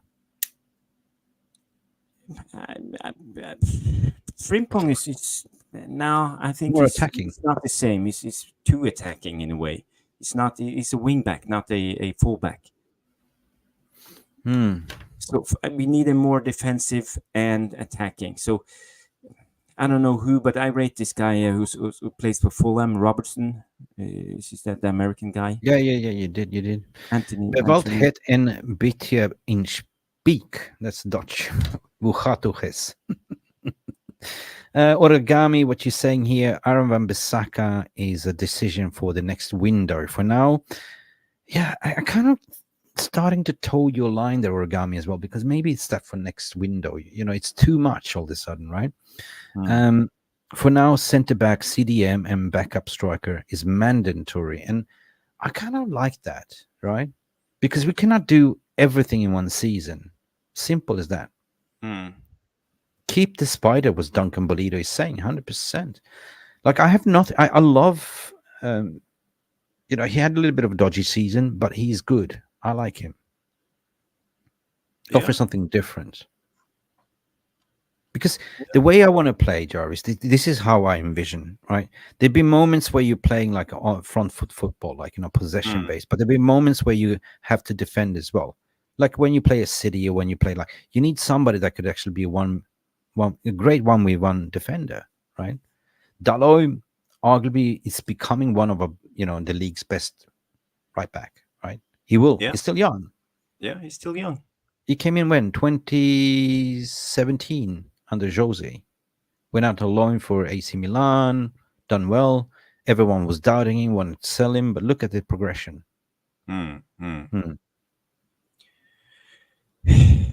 Dallow's been really good for 2 seasons now. Before the World Cup last winter, he was, I would say, by far the best right back in the league. After that, Wan-Bissaka came in a little bit injury prone, but this season he have stepped up and he was player of the season, the most consistent player we have had. So yeah, I think we can trust him, and we will have him on the right back for many years to come. Yeah, but Wan-Bissaka also improved going forward. Wan-Bissaka was the only one that was doing cutback passes as well, right? Yeah.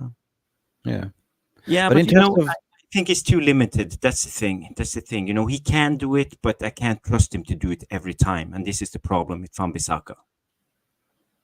Should you sell Lindelof and Maguire, knowing that we're losing? If centre back was 64%, guys, obviously we lost Varane. That's one centre back. We're losing Johnny Evans. That was only here for 1 year. There's 2 centre backs.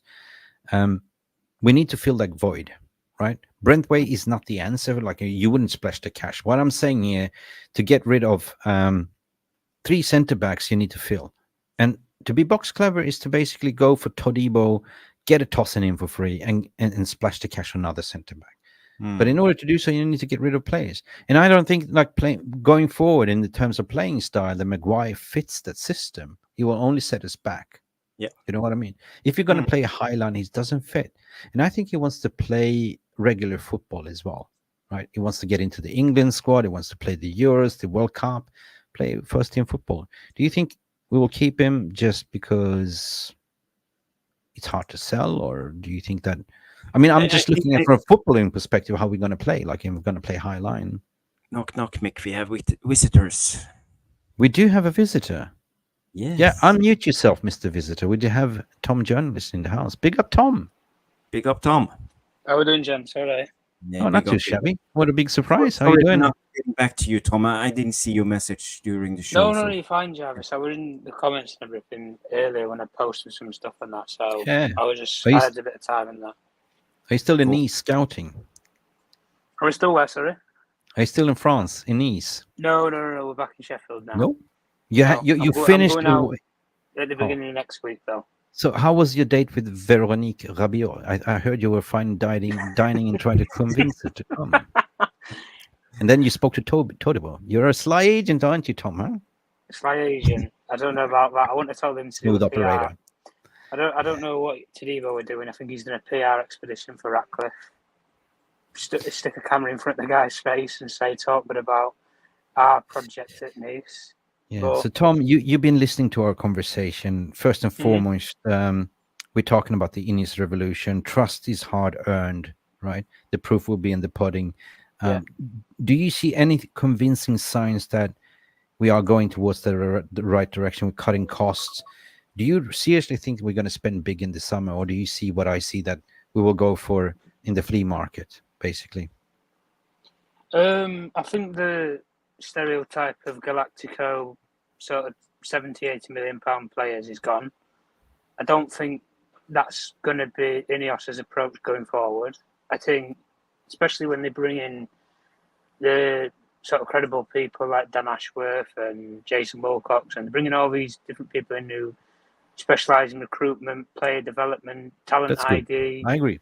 Yeah, and Jason Wilcox, I think, more the bigger sign in that case, just because of the work that he's done with the City Football Group, especially with the young players at Manchester City.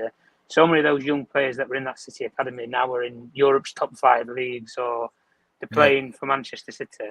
So I understand what you're saying, Mick, in terms of with the finances as well. And I think the only way that you're going to reduce your costs is you're going to shop well in the market. That's one thing. You're going to negotiate well. But I think an even bigger point of how Ineos are going to be judged in comparison to what we've had for, coming up to 20 years with the Glazer family is how they actually sell players. Yeah. That's the bigger thing for me, is if you're going to be able to market players. Because the one thing that last summer they didn't capitalise on Manchester United was Saudi Arabia had a massive influx. I think they had a war chest of about £2 billion that they were prepared to pump into football for 5 years. If you make a couple of connections over there, you can sell 6, 7 players. Chelsea did it last summer. Chelsea did it, yeah. Yeah. If you've got the connections and you can wine and dine with people at the top table, then go and do it. And Sir Jim Ratcliffe, is a heavy individual. He's a name in the world of business that I think a lot of people understand for what he's done. Mm-hmm. He has been Britain's richest man for God knows how long. I think he's fallen short by that. And then you have Barada, which is a well-known name. Yeah. Yeah, Barada's a well-known name. Jean-Claude Blanc's got connections at PSG. That guy is sick. Yeah. UEFA connections, especially, is a key point. And the thing that I think differentiates what we have now in comparison to what we didn't have was when you look at John Murtough, when you look at Richard Arnold, neither of them, if they walk into a UEFA building, they don't even know they're representing Man United. That's not a disrespect to them. That's not a disrespect to them guys, but they're not household names. They've not worked in, big football groups, and they've not been organisations. One of them was a financial backer, and the other guy was barely even 2-bit recruiter. I think he was a scout actually at Everton with David Moyes, and he just tagged along when he came to Manchester United. The difference now is you have those people with qualification. You have Jean-Claude Blanc, who's got all contacts listed up inside of UEFA and FIFA. You've got Jason Wilcox, who has good connections within the youth ranks of many Premier League clubs and internationally as well. And Dan Ashworth in top of all that, really, with the FA and sort of the England youth programme. So in terms of finding maybe what we missed out on with Jude Bellingham and stuff, and I use that narrative on Jarvis's Corner on Monday, was when Jude Bellingham came into the building and you stuck Fergie and you stuck Eric Cantona at the front door and you rolled the red carpet out for him. I think the kid would have looked at that and thought, wow, his expectations, there's massive pressure here. And I don't think he was ready at that time of his career. He wasn't. Do that. You needed somebody like a Jason development. You needed Jason Wilcox and arguably Dan Ashworth sat at the door and say, listen, the project of Man United is this. And the thing with Jason Wilcox is, like I say, he's a very good person with young players. And that's the one thing that I think you need to do. You need to instill that if that's the model that they're going for. Tom, if it was Jude Bellingham now, it would be a different story. Because before we ignored the academy, we weren't ready. But now we have his brother, Job Bellingham. He's going to Palace, He's going to Palace. He's going to Palace, Dougie Freeman, who's the sporting director there. This guy is even better. Already said that he wants him at Crystal Palace, and Glazer wants the player as well. Yeah. But what I'm saying is, if you look at the young players all of a sudden, they see that Manchester United is playing youth. Everyone gets a chance now under this manager. Mm-hmm. And this is attractive prospect to sort of recruit players, right? So before, what you're saying about Bellingham, I agree, because then who did we have? We had Ollie. Was it Ollie? Yeah, it was Ollie, Yeah. All he wanted to have to sign Haaland, but they looked at, am I going to get game time? Nope. Right. And back then also we recruited in Amadou Diallo as well, which is now becoming good as well. You know. Yeah. Would you go for Job Bellingham? Yes, 100%. So big up Yorkie as well in the house as well. We have Stephanie Griffith saying 125 likes. Wow. Guys, yeah. Fantastic. But listen, you know, it's not criticizing. I hear what you're saying here, Tom, and I read the VR room. It's not no criticism towards INEOS. It's what this video is all about is trust is hard earned, right? Yeah. And what is your intentions? For me, it's been creating unnecessary toxic divide and conquer in the fan base with this silence, right? Yeah. Nobody really knows, not even the journalists. Everyone is second guessing. Everyone is saying Ten Hag is definitely going, another one saying no, he's not going, and the other one saying we're going to spend big in the summer. We are linked to Elise. We're going to definitely go to buy Brentwood and stuff like that. Yeah. But the fact is, I don't think anyone has a clue because it's been tight-lit, right? And the point is, what I'm trying to make as well is, if things were worse on the Glazer, things are going to get improved because they're putting new processes in place. But then you have the chain of command whenever. This is the first time they get together as a new board. If people don't know, this is the first time end of season review when you actually have the footballing operation people from INEOS sitting with the Glazer commercial, and they're going to try to agree. And that is why it's taking so fucking long time. So I said that before, like, you know, this is my worrying sign because now you all of a sudden you got to have too many chefs cooking and trying to agree. Now, apparently, Tom, Inos is taking charge of the footballing operation, but still Joe Glazer has a veto to vote as well. And this is what I'm worried about. Yeah, he has a vote. The Glazer power with how the deal is structured is that Joe Glazer has to sign his name on the exact same piece of paper as Sir Jim Ratcliffe. The way that they've structured it is that Ratcliffe is the face of INEOS and Joe Glazer is the face of the Glazer family.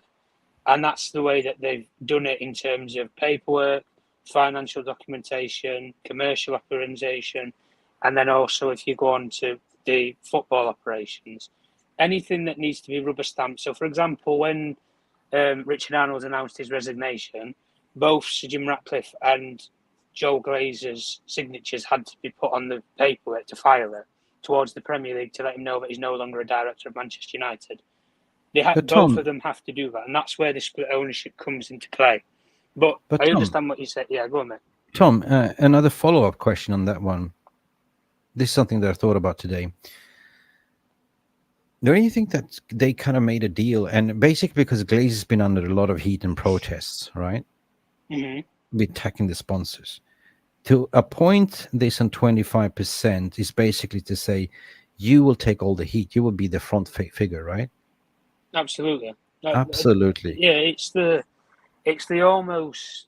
It's like a little bit of a, you know, wolf in sheep in wolf's clothing, or whatever you call it. Yeah. It's kind of like that. The only thing though with the Glazer family is they've had a massive injection of cash of, you know, well over $1 billion that they've had to split up, obviously, between the family.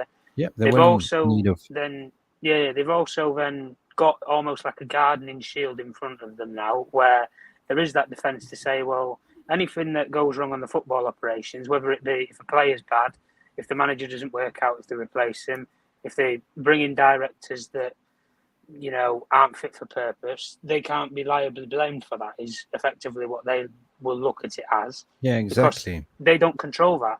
The only thing that they can, I think, effectively have more of a blame on is, for example, when Manchester United negotiate a sponsorship deal, say like they have them with Adidas, if they didn't get, say, in excess of £1 billion for a 10-year agreement, that's bad practice. And you can blame the Glazer family for that because they've not negotiated the deal well. The problem is the Glazer family's best expertise for this football club is the commercial side. They've made a massive success of that. And that's the only thing really that you could say, a part of Manchester United that they've been successful of, is they've made quite a lot of money out of United. But the problem that they've got wrong is they don't have the football expertise. They don't.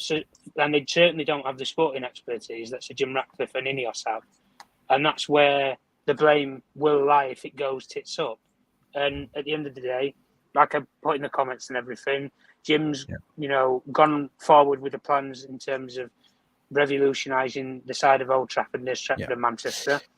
And he wants to build fan zones. He wants a new upwards of 75,000 capacity stadium. That's the rumour anyway. It might even be higher than that. But that's how they're going to make revenues, if they increase the capacity of the stadium and all that stuff. Right? Yeah. It's modernisation. Yeah. And the one thing that I heard anyway, especially for this summer, was everything at Carrington Training Ground is changing. The facilities are being changed. It's all being modernised. Yeah, that's good. New gym facilities, what was it called again? Sorry, hydrotherapy pool. What Ronaldo complained about in the Piers Morgan interview about ice bath. There's not good recovery programs in place at Carrington. Yeah. It's all changing. They're modernising the whole thing for fit for purpose. Didn't Ronaldo bring in his own personal ice bath into Carrington? I think he actually brought in his own personal trainer, to be honest with you, because he did extra sessions after Old Trafford, but after training sessions at Carrington.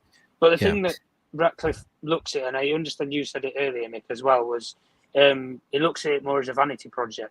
The guy's not got, years to build this project. He can't sit here and wait for a stadium to be built. He can't sit here and wait for Manchester United to be a success. He's not here for, 15, 20 years and everything's going to change and suddenly it's going to be like Mega City United.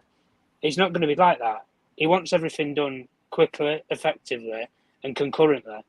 He wants to be the first person who cuts the blue ribbon for when Old Trafford's new stadium opens. He wants to be the person who brought the Premier League title and the Champions League trophy back to Old Trafford. That's what he wants. He wants the bigger legacy. I want to be the one that breaks. Legacy. That's the thing that he wants. Yeah, but from a PR perspective, it won't look like that because he doesn't own the full club.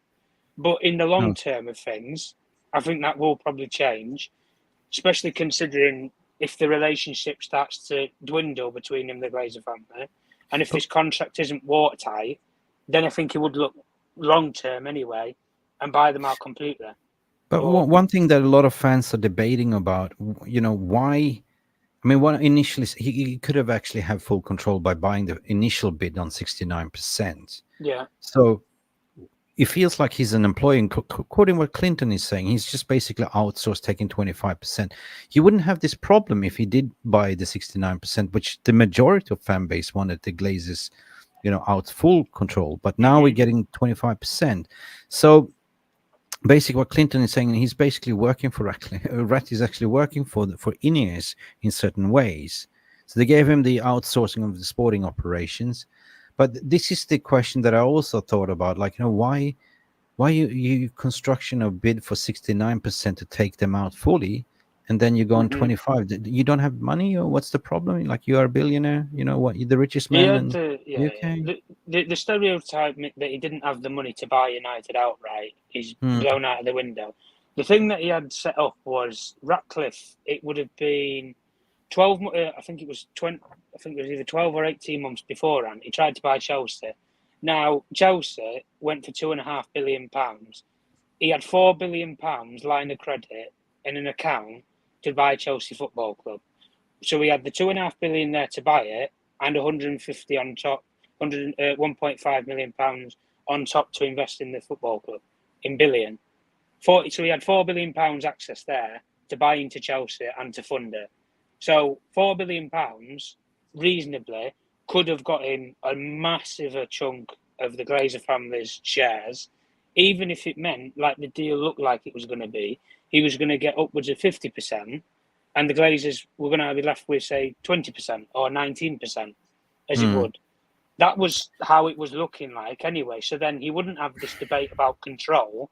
The Glazers would just be a minority partner that, let's not be disrespectful and hasty with his words, he wouldn't have to deal with anyway. They would just be brushed to the side, and when Man United makes money, they make money. When they lose money, they lose money. That's it. But there's no risk to them. Yeah. They've already been paid out.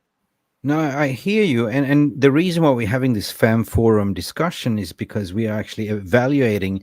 It's almost been 5-6 months already. So we need to sort of do the evaluation. And somebody said, all we can go in is look at how did they run Nice for 5 years and nothing had happened there. Or do they have the right expertise to actually come into the biggest club in the world?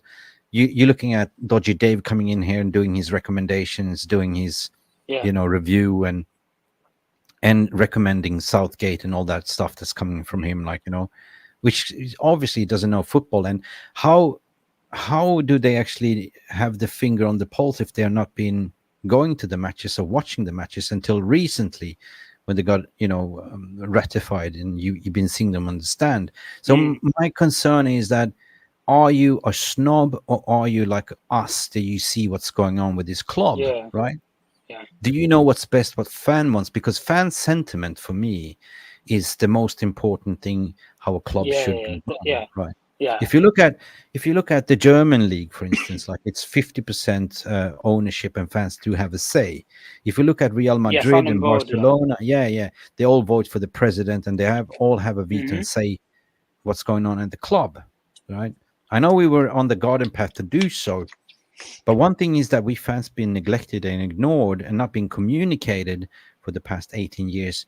I felt that they've sort of took a little bit and leaked out a little bit what the plan is, what they want to do. But so far, there's been a lot of smoke, a lot of talk, but no action. Yeah. And I think that what's now infusing all this is the uncertainty with the manager, uncertainty with the transfer, what we're going to do. We hear that we're just going to go for young players, and instantly fans say, well, hang on a second, we want to win. We're tired of waiting, right? Should we wait another 5 years? And if you sack a manager, then it's going to add another 2 years to the process. And so for me, it sounds like more of a vanity project, right? Like, it's not a toy, it's not an experience. No, like, no, come on, it's not. you're playing with the emotions of the fans. Yeah, it's not an experiment that INEOS are looking at here. And look, when you look at it from the characteristics of it, I think Dave Brosford's best role between INEOS and United is he evaluates and assesses the facilities. Is Old Trafford fit for purpose for supporters and wider experience? Is Carrington fit for elite level operators and for athletes and for sport and getting the best performance? And I think he would have looked at those analyses and said, no, it's not. Neither of them are credible. I think even now bringing in Jason Wilcox, he will look at it from maybe a harmony or a group collectively. When he looks at training sessions and he thinks some of these players don't look like, they even like each other, let alone want to play with each other and can win together. So creating that harmony, I think what Ratcliffe's got right now is he's got people who are best in their roles to give him almost an option or give him a solution, like Dave's given him a solution saying that the facilities need to improve, and they're improving them over the summer.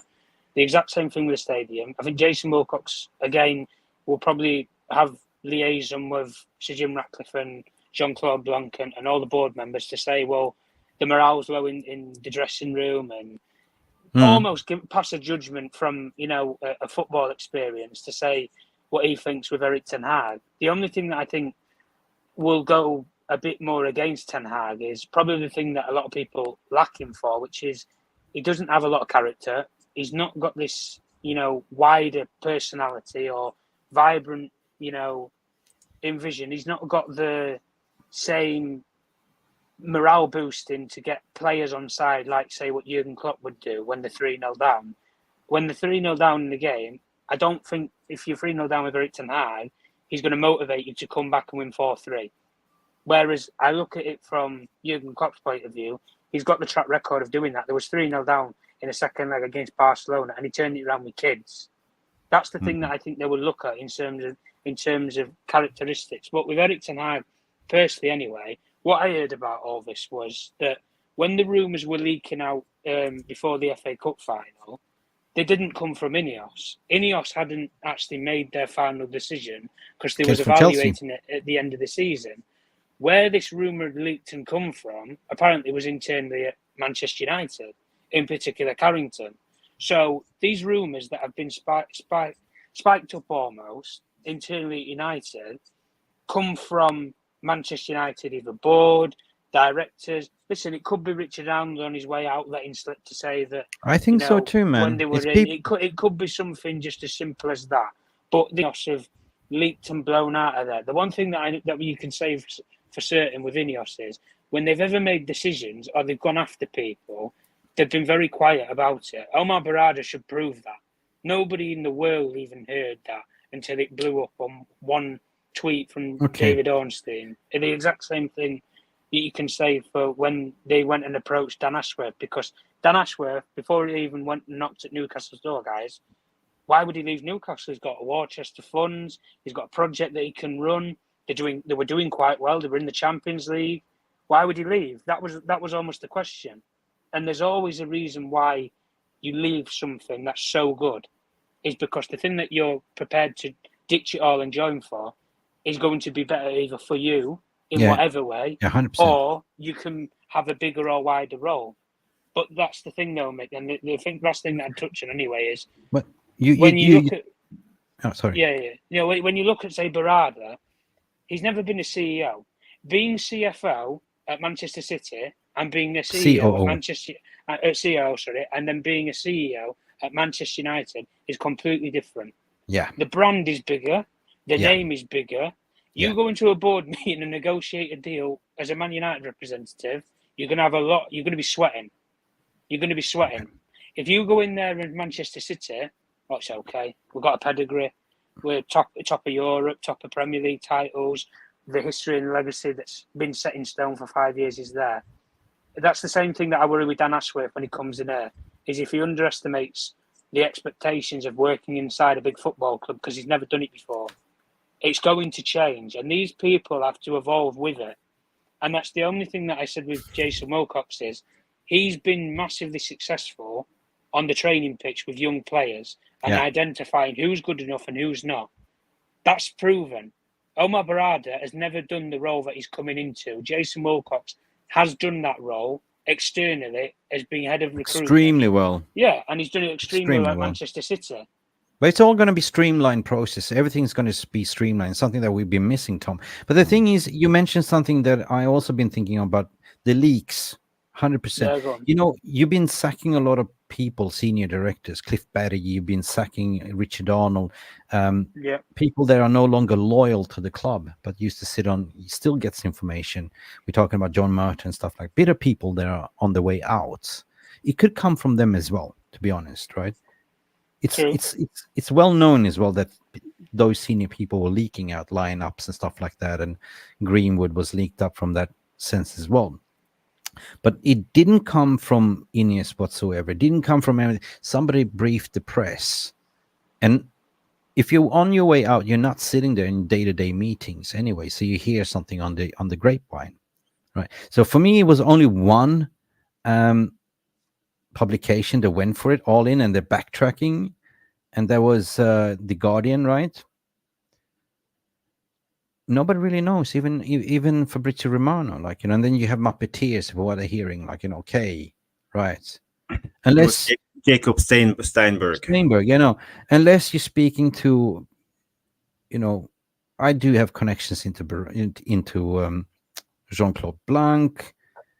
You know, it's certain people you speak to, and some people that I speak to that have here conflicting reports. So it's hard to sort of put your finger on pulse to say what is the truth, right? But I certainly believe that. I believe in Ten Hag when he said that numerous times. You asked me 20 times already. You know, we plan for the summer, we plan for the future. We are right where we are. I'm going on a holiday. Why are you asking me this question, right? I think it's more media driven. And we've seen this with the takeover process as well. There's a lot of speculations.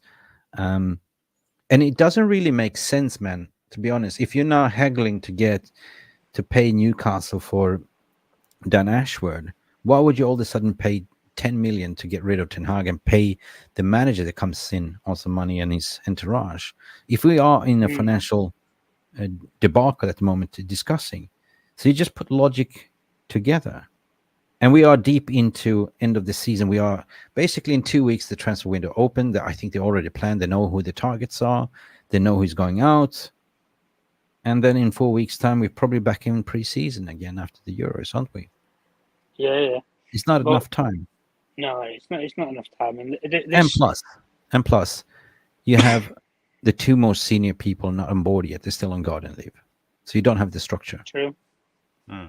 No, you've got a quarter. Well, you've got a quarter of it Wilcox, haven't you? But the problem is that the longer this trepidation goes on with Erik ten Hag, the worse it's going to look in terms of who they actually end up with. Because the longer it goes on, managers are coming less likely to move football clubs because they're on holiday. So negotiating with them is going to be a pain in the arse. As you said, Mick, you've already got a Euros to contend with as well. So then managers during the Euros that aren't at the actual tournament are going to evaluate what they're going to do for next season. They're going to reassess. They're going to plan the recruitment strategy for the summer, what players they want to bring in and what they want to get rid of. It's almost like a judgment and an assessment. And the pre-season, like you've already said, guys, is going to be almost rushed based upon that you're not going to have a lot of time to work with players. So if they get rid of Ten Hag, this is why this myth that people always say that Gareth Southgate's a credible candidate out there. I don't think he is, because if he is going to be Man United manager, he's going to have to announce that he's leaving England for Manchester United during a major tournament, and he's not going to do that. If he was going to do it, he'd have done it before the tournament. That's all. If Ten Hag would be sacked, he would always be negotiating with other clubs already. He'd be having, the Ajax job or the Bayern job. It doesn't really make sense. And another thing is, well, what I also think is more a viable, plausible cause is basically, you know what? It doesn't really make sense, man, what's going on. I think what people are missing, and this is what I've been reporting on, is basically when you have this end of season review and you have this new board consisting of half INEOS, half Glazers. This is the first time, and it's been made that everything is focused regarding Ten Hag. That's what media has been tolling on, the decision about Ten Hag. Sensational. But actually what it is everything on the cards, on the table, the finances, what we're going to do with Carrington, what are we going to do with the recruitment, who's in and out. Everything is going to be signed and voted on and signed off. And this is what people are not talking about. So the media wants just to make it sure that it's Ten Hag, it's Ten Hag, it's Ten Hag. Ever since February, they've been gunning for his head, creating false information. So, but wake up, guys, and smell the coffee. So the end of the season review has got to do with everything, budgets, budget cost. That's what you're seeing. Like they're gonna, get a lot of people redundant. X, Y, Z. What are we gonna prove? How much money do we spend? How much money are we gonna save? You know what? It's like a mid-season review. If you, Jarvis, if you bring up that question that you had earlier from Jack Hoff, regarding Jason Wilcox, for people that want to know maybe a little bit of background about the guy, as a player, he played for Blackburn Rovers for 10 years between 1989 and 1999. He made the tour. I think it was 270 odd appearances. I can't remember the exact figure. He played for Leeds for a while as well. Leicester. I think he ended up finishing his career at Blackpool. So he's got a playing career as a background. And in terms of him having a managerial career, he joined Manchester City in late 2012, and he was the under-18s Manchester City coach from 2013 to 2017. So he has worked as a football club, and I could be wrong in that time. I think he'd actually won the FA Youth Cup in he's great. Year it was anyway with Manchester City. But in terms of developing and working with younger players in the squad, it's exactly what you need. And this is what I'm saying when decisions are going to be made on players like Sancho and Mason Greenwood. Jason Wilcox, in terms of identifying the personalities and the characters of these players, will look at them flat in the eye and look at them and think, you've got the mentality to play for this football club and what they want to do, or you don't. That's the thing. Wilcox needs a vision of what the people above him want to create, and he'll almost mirror image that and create that on a football field here. So when or if they end up bringing in a new manager, that new manager will almost be best friends with Jason Wilcox. It'll be almost like having him on the coaching staff, where they will have that relationship, that liaison between them. But he will look at it and he'll go directly to the manager and say, hang on a minute, there's a young, 19-year-old kid in the academy called so-and-so, so-and-so. You need to give this kid a chance. He's a brilliant player. He's one for the future. And Jason Wilcox's track record with young players proves that he has a good talent ID to looking at players and thinking they have a great future at a football club or they don't. And that's But that's why where you this, that's why you have a title as technical director. That means you are yeah, taking care of the style of play, making sure that the academy is aligned with the first team, that mhm. everything is aligned in the process, and you report into the Yeah, sporting director. he's The the sporting final, director is yeah. the spider in the web that makes sure that all the departments are following the same cultural ethos. Yeah. And that's the reason why when they look at Jason Wilcox in particular, he was a standout candidate for a technical director's role. He was leading a director of football role at Southampton.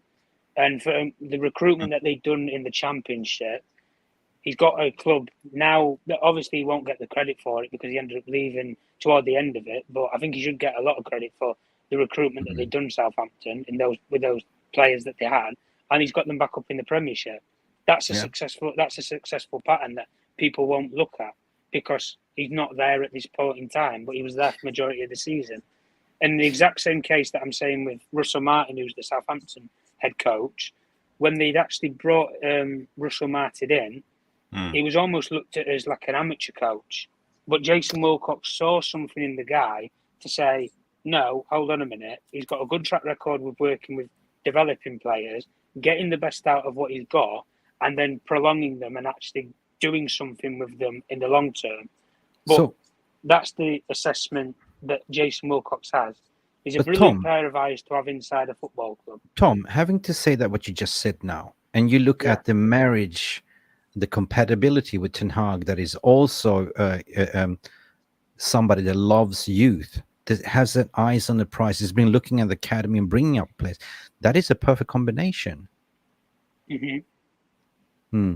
Yeah, Colin Roberts saying club is going backwards. I think this is going forwards, Colin, to be honest. We haven't had this structure before. No, they took a. No.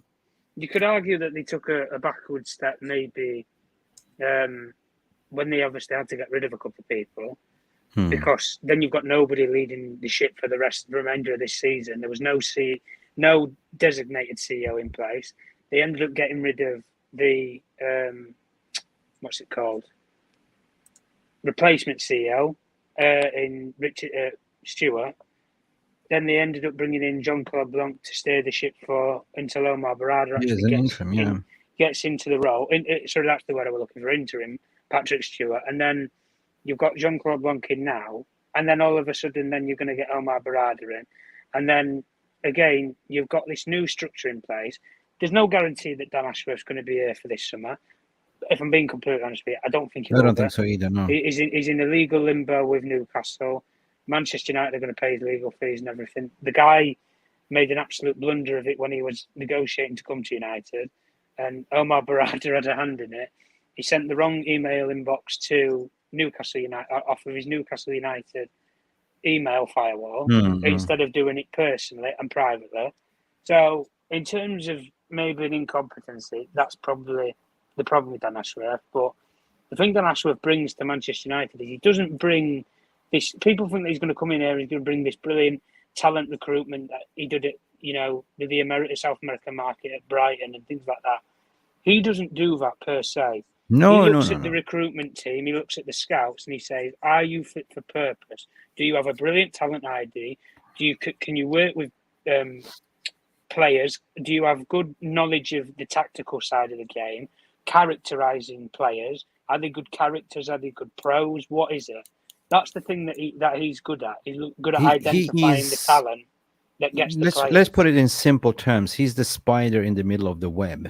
So that's what it does. Correct. Streamline everything. Yes. Yeah. Listen, Jarvis, I want to engage with you as well, because guys, get your questions in as well. We've been doing almost a Scorsese Jarvis corner here. We're looking tired, guys. But it's been so interesting topics. But Tom, you mentioned something earlier which caught my attention, Tom, and there was we talked about the dynamism and the personal character of Ten Hag and blah blah blah. But then it struck me when we were actually linked to Kieran McKenna. I remember when he was sitting as a number 2 next to Ollie, looking at the iPad, not even moving up and down. He was just sitting there with Ollie, like on the bench.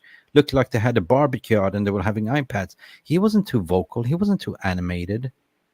Or has he changed? Or, I mean, if we're talking about people like Klopp and passionate on the sideline, right? Mm. For me, he's like a timid guy, doesn't Ten speak Hag. much. No, McKenna. Oh, sorry, McKenna. Remember, we call them the iPad people. Yeah. The thing with McKenna, and I think people forget this, there was massive reports that came out in the lead up to Ole Gunnar Solskjaer being sacked that the players found Kieran McKenna and Michael Carrick's training sessions underwhelming. They didn't find them engaging. And one source internally at the football club actually stated that it was more to the level of youth players standard rather than high potential of football. Oh, he's standards. he was an excellent under 18 coach. Yeah. That's the only thing. But the only thing that you can say with people like McKenna and Michael Carrick, since they've left United, is they're in control. It's what they decide. It's what they want to do. They set the agenda. They set the tone. And they bring in their assistants who they believe are going to implement what they see is best for football. And the one thing that you can say with McKenna as a coach himself is he's learned off of, I would say, arguably, one of the best managers in football in Jose Mourinho about temperament and about character. So characterising what he's done at Ipswich is a very old sort of fashioned Premier League football club. It's one of the old guarded clubs from the Premier League, kind of like Portsmouth, if you want to value it as that low, and Blackburn maybe in that sort of stereotype. But he's done so well in a short amount of time. But this rhetoric that he will jump from Ipswich and go all the way up to Manchester United or even Chelsea when he was linked there, I think was a massive understudy of him. If he was going to go anywhere, Brighton would have been a better option than going to any of those football clubs because everything is done for him. He just has to go there, coach, work with players. That's it. Everything is done for him. And it's a step up. It's a step up the ladder to a stabilised Premier League club. But he clearly backs himself to keep Ipswich in the league. He's signing a new deal. He wants to stay long term. So we'll have to see with the guy. But no, I understand what you're saying, Mick, with character and stuff. But managers nowadays, there's sort of two different kinds of managers. They're either going to be egotastic maniacs who will jump up and down, rant and rave on the touchline, or there will be temperament managers who will just assess the game with their eyes rather than their actions on the touchline, like a Ten Hag, like a Zidane. Yeah. You know, you don't see these managers going berserk over anything. Guys, I just created a final poll based on this discussion. And the question is to you in the chat, is it more important to have a character as a manager or winning football games? Why are we assessing that you should be more outgoing, you should be more ha? But it's football. So basically, what is important is to win games. Why do you have to be a clown or a jester? Majester. So I'm asking the question to the VR room as well.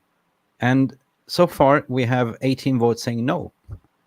It's not important to have that character. Yeah, but Mick, we were touching on this earlier in this show. We talked about it. For me, it's important. I don't need him to be a stand-up comedian. You don't have to have charisma in a way. But you have to be honest. You have to be honest when he talks about the game, and he can't come after a 3-0 loss against Fulham or whatever and say the performance was good. Yeah. Then it's miscommunication. He doesn't speak. Yeah, but you know what? English is not your first language, Jarvis. Sometimes you're struggling to find the words and everyone. You can relate to that. You think in your Norwegian terms in your brain and you're trying to translate it over to English as well. So whatever he might say, he might think in Dutch and translate it into "huh" and becomes a waffle.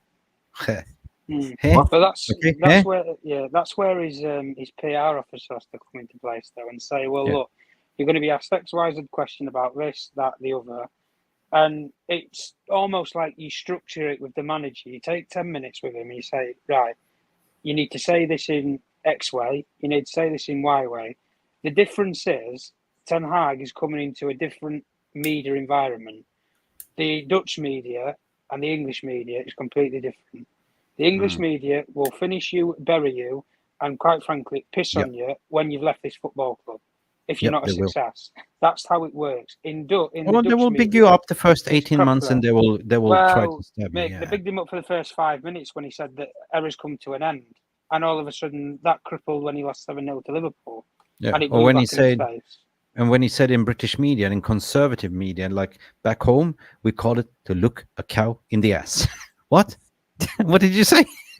Look a cow in the ass? What do Yeah. you mean? But these things that he comes out with, though, when he makes these stereotypes, the one thing that I think's massively gone down for him this season in comparison to last season he was very critical of players. If he didn't see players were doing well or were given the fine minimums, I saw it so many times with Garnacho for last season anyway, where he maybe didn't show, how can I say, he didn't show that he was ready to play week in, week out for the first team. The manager almost dug him out in the media a little bit to say that he needs to knuckle down and focus more in the actual assessments of games, where his positional players on the field, and he Okay. improved that massively. That's For me, development. charisma, I agree with Kat. Like, it's not you're dating somebody, right? It's not that you're No, going on a first date. No, sometimes people are introvert, extrovert, but the guy lives and breathes football. He's a winner. Like, there's been numerous reports that said, like, you can call people up 3 a.m. in the morning. Hey, this game plan, he lives and breathes yeah, football. Like, so he deserves this break without even thinking what the fuck's going on with his job. Like, he's been under extreme scrutiny. He's been dealing with a lot of media. British media is so toxic as well, by the way they go after the manager, especially Manchester United managers, but also everything that's been going on with the, off the field issues with scandals and also the injuries and stuff like that. So, guys, this guy needs a break, man. You know what I mean? So I think that he went on a holiday with the insurance that you'll be all right. You'll be fine. We Well, continue. if he goes on this holiday though, Mick, and he ends up coming back and they do keep him as the manager, me and Nuruddin have had this discussion, and I agree with him completely. Was you have to give him a new contract? I'm not You have talking any to. of this 12 months, 18 months rubbish. No, I'm talking 3-4 years, Backing. fresh paper on the facts. That's what you need to do. That's proper backing. Don't come out with this that we're keeping Erik ten Hag for the remainder of the season and that's it. Because these players, guys, as we've seen, when the short termism with a manager in terms of the future, like there was with Ralph Ragnick, for example, he's here for 4 months, don't turn up. Ole Gunnar Solskjaer, for that little bit of tenure that he had before he got the job. Tom and Jarvis, didn't can you turn hold up. my beer? Because we have 37 votes, and I want to create a last poll. Basically, people saying that charisma is not important character. 78% what you guys are voting, and 22 says yes. But I want to pose a question, and that is what you're saying. How do I end this poll? Oh, my poll's stuck. I just want to say, create a poll like, do you think he should be given a extension contract now, or do you want to wait till December? Because technically speaking, they could start negotiating in December for a new contract. I think his agency is pushing for reinsurances, like, back me now or, forget about it, right? Yeah. Or is it a money issue? I don't think it is, to be honest with you, with Ten Hag, because outside of football, he's actually quite wealthy. Funnily enough, yeah, He is a wealthy man. He's a quite wealthy man. Anyway, his family's loaded, as far as I'm aware. They live in the luxurious side of Holland. Fast, brilliant lifestyle that he have. But the one thing that you were saying anyway, Mick, that people say about charisma and everything, Dutch managers don't necessarily have this charisma of the very energetic sort of managers. The difference that Dutch coaches and managers give you is they're very direct with their approach. Very direct. They don't cut corners. If they don't like something, they speak out on it. And I think that proves with what he did with Jadon Sancho. I think it proves, like I was saying before, about what he did with Alejandro Garnacho for last season. It proves a lot of things right with Erik ten Hag, with the way that he carries himself. But the problem is, when you're at Manchester United, there's a certain expectation of you. And the expectation of you is because of what we've had for 20 years with Fergie. He can deal with the media. He can be tough and rough with the players. He can put his arm around them and kiss them and sing "Do Lally Tap." He can do it all. He's a jack of all trades. That's the thing with Ten Hag. He's not that. And I don't think he's ever going to be that, because you can only be who you are. But if with Ten Hag, I don't want him to try and be something that he's not. I'd rather him be himself, be comfortable in what he's doing. So if you back him, then give him a 3-year deal. That's the thing with me. I'm Yeah. this thing. If they do end up Make a keeping it, statement. make a I statement hear with you. it. Make a statement of intent here. Like, this is what we're going to do. Shut down this media. We are Manchester United. We're here to stay. This is our guy, And that'll right? killjoy a lot of these players, Mick, as well, that think that they can have an easy ride here, and 1 year that they can play brilliant for a contract, sign for 4 years, and then do naff all for those 4 years. That's the difference. But if you're going to back him, give him a new contract, like we're saying, guys. Recruit the players for him. Don't recruit what he wants. Recruit for him to suit a style that he can coach or he's comfortable coaching, as well as with what you guys want. Align your visions together and work with him. Don't do necessarily what the directors above him have done and work against him when you don't get his top transfer target like Frankie de Jong, because it completely derails everything that he wants to do. And if John Murtough was qualified with his job, guys, he'd have found an 18-year-old, 19-year-old player who can do exactly what Frankie de Jong can do for half the price. Brilliant. Listen, I just want to finish what Kat is saying, because this is nailed on. We had a comment from Kat here. Where did it go? I will find There it. it goes. Yeah, here it goes. Because the topic of this stream is basically what Kat is tweeting here. It's like, basically the whole intent of me creating this show is that we fans shouldn't be left in limbo. And I feel that we are hanging loose at the moment. We don't know what's going on, which creating a lot of mental health issues and a lot of arguments on socials as well, right? So I want clear transparency. Like, I want to understand what is going on, instead of we sitting here in a fan forum debate trying to figure out, which is good in a way, because we have amazing engagement with you guys in the VR room and also with the panel here as well. So one of the manifestos that was part of my list of what a new ownership should do is communication. Appoint somebody that is handling, like, fans communication, to let us know what is the plan, what is the strategy, what are we going to do, right? Instead of us second guessing and causing arguments against each other. So that has to stop. So I agree what you, Kat, saying, and Kat was actually nailing on what this topic was all about. And believe it or not, the poll is polling on 86% at the moment that Ten Hag should be given a contract right now. Yeah, it's a statement.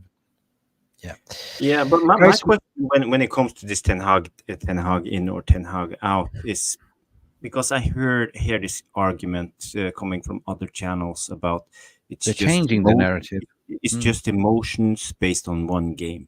So my question to you, the VAR room, is: did you change your mind when we won the FA Cup or not? That's a good question. Or did you back Ten Hag all the way? Because that's basically, because I have a feeling that a lot of people has been backing Ten Hag in silence when we were doing bad, and they didn't speak because Jarvis. Let's light a cigar and be Joe Rogan here for a second. You know what? Yeah. It's a funny phenomenon, like, when you study these out movement, like, they always come up with new excuses. The first one was no style of play, and then when that was debunked, they come up with something new.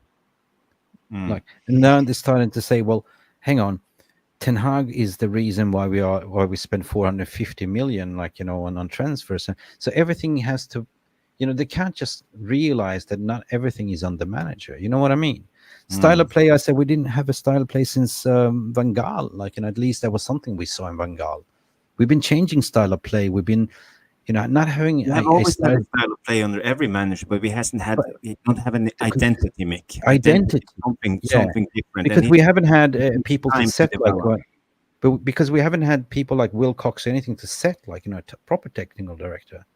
We had somebody that got a job that had no pedigree, was given the title in terms of Darren Fletcher that we've seen, So for me, the outers are quite interesting to study, because they're always trying to find excuses, and they're always looking for a, duct tape FC quick fix to say, well, if we get rid of this player, we will be better. If we get rid of this manager, we'll be playing much better. But guys, we had this concept before. We had 11 years of like proven results, like, like you've done a university essay, Did it help us to sack the manager? Did it actually help us to, kick out Paul Pogba, stuff like that? No. arguably to say we ruined Paul Pogba's career. Like, we instead of building around that excellent talent, we didn't, right? Mm-hmm. So now it's the time when we actually have these fantastic talents coming through to build around them properly. Kobe's, the Garnachos, Yeah. the Hoylands, the Brunos on Mm-hmm. top of that leadership, right? Yeah. Mick, I just Yeah. want to bring in. Tom mentioned something. He mentioned The something Sun. about signing the right players, and not Ten Hag signing his players, but the club signing the players for Ten Hag. Yeah, this came from the Sun. And Yeah, this is the list from the Sun. I don't know the validity of this list, but Neil Costis. let's just compare that is real. So on point number 4, manager to be asked what position he wants to sign, not what Yeah. player. And INEOS send a list of 3 signings per position for the manager to choose from. So this is what you were touching on, Tom. Mm-hmm. Do Me you too. think this is the way forward? Is this 5 good rules for INEOS to move Yeah. forward with? Yeah. At the top level of football, this is how They football clubs operate. should operate. Manchester City is no exception to the rule. I can't think of a Manchester City player that they've signed over the age of 28 for, I would say, a good couple of years now. That's a first team player. They don't sign. You look at what Liverpool did, for example. Do they sign Galactico sort of players? No, they don't. The style of play is set by the technical director, Jason Wilcox. Yeah, you should, as a football club, when you look at Barcelona, you know what style of play that football club has been embroiled in playing because you've seen it for years. They hire the same sort of coaches who have the same style of play. Yeah. Yeah, as I said again, I just want to clarify identity. They had the same identity. You can't say that Luis Enrique had the same style of play as Pep Guardiola, who was more possession based, No but identity, Luis Enrique was more transition based in a way. So they're different type of manager tactically, but the identity of the Barcelona team was the same. But first and foremost, number 1, age limit 25 for new signings. I think it was 26. No Galacticos, I agree with, because this toes in line what I was talking about all the time. This one, we got a question: would you sign what was it, Rodrigo, right? And I said no more Galacticos because we need to play as a unit, as a team. No more individual brilliance. So that's fine. I agree with that. But the style of play set by technical director, yes, that's fine. At the end of the day, the manager sets the formation, right? Isn't it? Because the style of play is kind of the identity. It's not the style of play, because managers comes in and they do the training, right? They do the patterns, they do everything. Yeah, I maybe would say the identity say we will play. This is what I'm talking about. I think it's more of identity. The technical director set the identity. If you want to be an attacking team who wants to entertain and score a lot of goals, that's our identity. And number 5, it should be task to fix this, a tactic that can do this.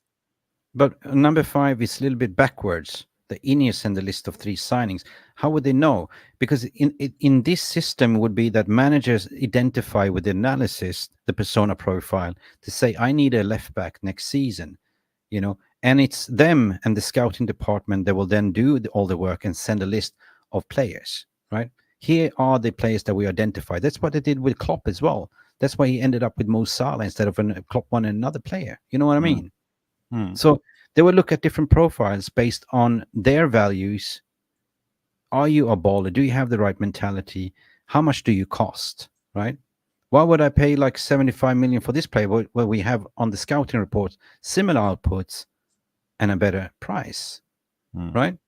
So I think it will go in 4 and 5 goes in tandem in group discussion, because we've seen how Berrada does it with City. Like we've seen videos about it when they're sitting and discussing, right? Yeah, right. If you remember, I don't have it anymore, but I used to have it when they actually sit discussing, how much is the price? Nah, they will not budge if the price is like over 60 million. The way City was successful, they never signed players over 65, but it's not until lately they start to splash the cash 100 million. But before they didn't. They were recruiting sensible. Officially, Mick. Officially. Officially, Manchester City, we never know. It's a lot of dodgy deals when it comes. And John Edmond comes in with the great news. Boom, 150 likes. Thank you, John. Thank you for notifying us.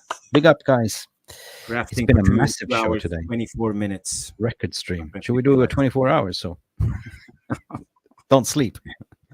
No, no. Isle of Main race.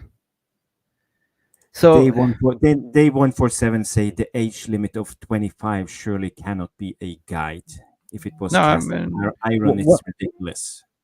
Tom, are you there? He's on mute. Okay, Yeah. he's on the call. But Jarvis, okay. So should there be an exemption in this rule? Like, just because it has to be 25 or 26. But what if there's somebody that's 27, let's say? Yeah.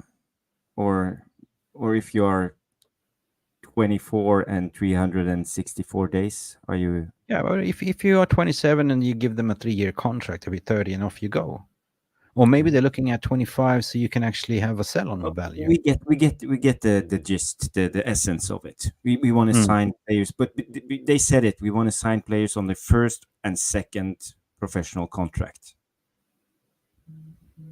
So we already know this. I don't know if Sun is paraphrasing or whatever they're doing. I think Sun has just pulled it out from standard playbook of a big club as well to say this is, and they made it like with this pose that I am the savior here. This is me, Sir Jim. At the end of the day, he's not running the operation of the club. He has people running for him, and that's why he trusts, and that's why you have Dale Brailsford to look at the overall. And as soon as everything is in place, Dave will kind of step away a little bit. You know what I mean? Yeah. But Dave is kind of his. How do I say it? He's the little bird that whispers in his ear, like the spy that tells him everything what's going on, right? Because remember, this guy is a billionaire. He's got other business to run, so he's not full time focusing on United. Yeah. Dodgy Dave. You know who came up with that name? I think it was Tom. Nuruddin. Was it Tom? I think it was Tom who came up with that name. Yeah, he came up with Dodgy Dave and the Quartersexuals. Yeah, that was the band. Dodgy Dave. We have one last question before we close the shop. It's from Cat. Brilliant Cat. Does anyone else thinks this modern smacks of what's going on at Chelsea? This model. God, we can talk about shit about Chelsea as much as we can. What the hell are they doing? This chaos. That is chaos. But this is what you get when you don't have footballing people running. And they two have sporting directors. They want to be. But Tom Bowley is calling the shots. Obviously, he's trying to be CEO. He's trying to be football director. He's trying to be everything, right? Yeah, he comes in with, and he goes with the playbook of Ed Woodward.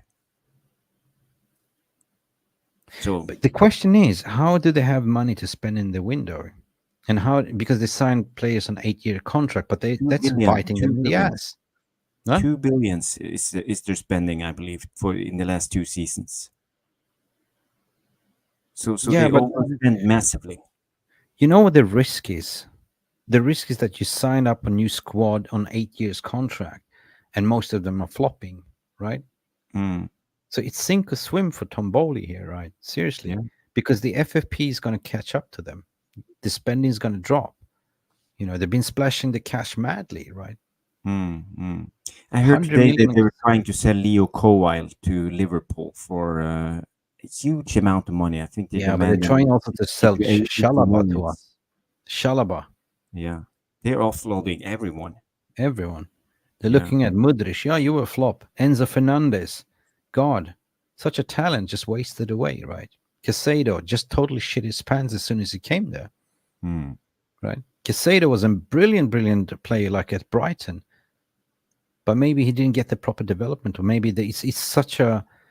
I mean, basically, Chelsea's become like what it was under Woodward, right? So, yeah, it feels like it. But they will learn. But what really shocked me, if we're lighting a cigar and being Joe Rogan again, is that they came with a spurt, right? Premier League is not a sprint; it's a marathon, and the way they came to 6th was where did they come from, right? They were hovering down 12, 10, and all of a sudden had a fantastic spurt. and they decided to sack Mauricio Pochettino. They got him into Conference League now. Conference League. We relegated him down to Conference League. The GA Todd- United fan first said Todd Clueless is told me clueless. 2 years ago he signed 30 internationals in 2 years. It's mad. But you know what he used to do? He had no playbook. He had no style. He was just looking what everyone was signing and was chasing them up. Like Jarvis is going for, he's identifying one hot girl that he wants to date, and his best mate is Tom Bowley, and he just keeps running in behind her skirt and trying to pick her up. That's Todd Bowley for you. You know, you did you ever have one of those friends? Did you? I used to have one at university. I swear to God, he was Norwegian, Jarvis. Nothing bad about Norwegians. Oh wow. Yeah, we used to share the corridor. Like, you know, you study in student housing in a dorm, right? You have unisex or so, three. We shared the bathroom, one for female, one for male, and shared a living room space and a kitchen, right? But it was like a kind of corridor. 6 rooms, 3 boys, 3 girls. And there was one guy, he was from Norway. He was Mr. Lava Lava, right? Okay. So we became really close friends, and we used to share, you know, I said, oh, she's really hot. I really want to go for her tonight. Boom, party came. He was there like a peacock. Look at me. Take on me. Take on me. Take on me. So then I set a trap for him just to find out, you know, is it really the case? So I had a girl in mind that I was really fancying. That was actually became my fiancée for 8 years. And I told him, yeah, instead of telling her, like, you know, I said I made up another girl. Like, oh, she's really hot. I really want to go for her.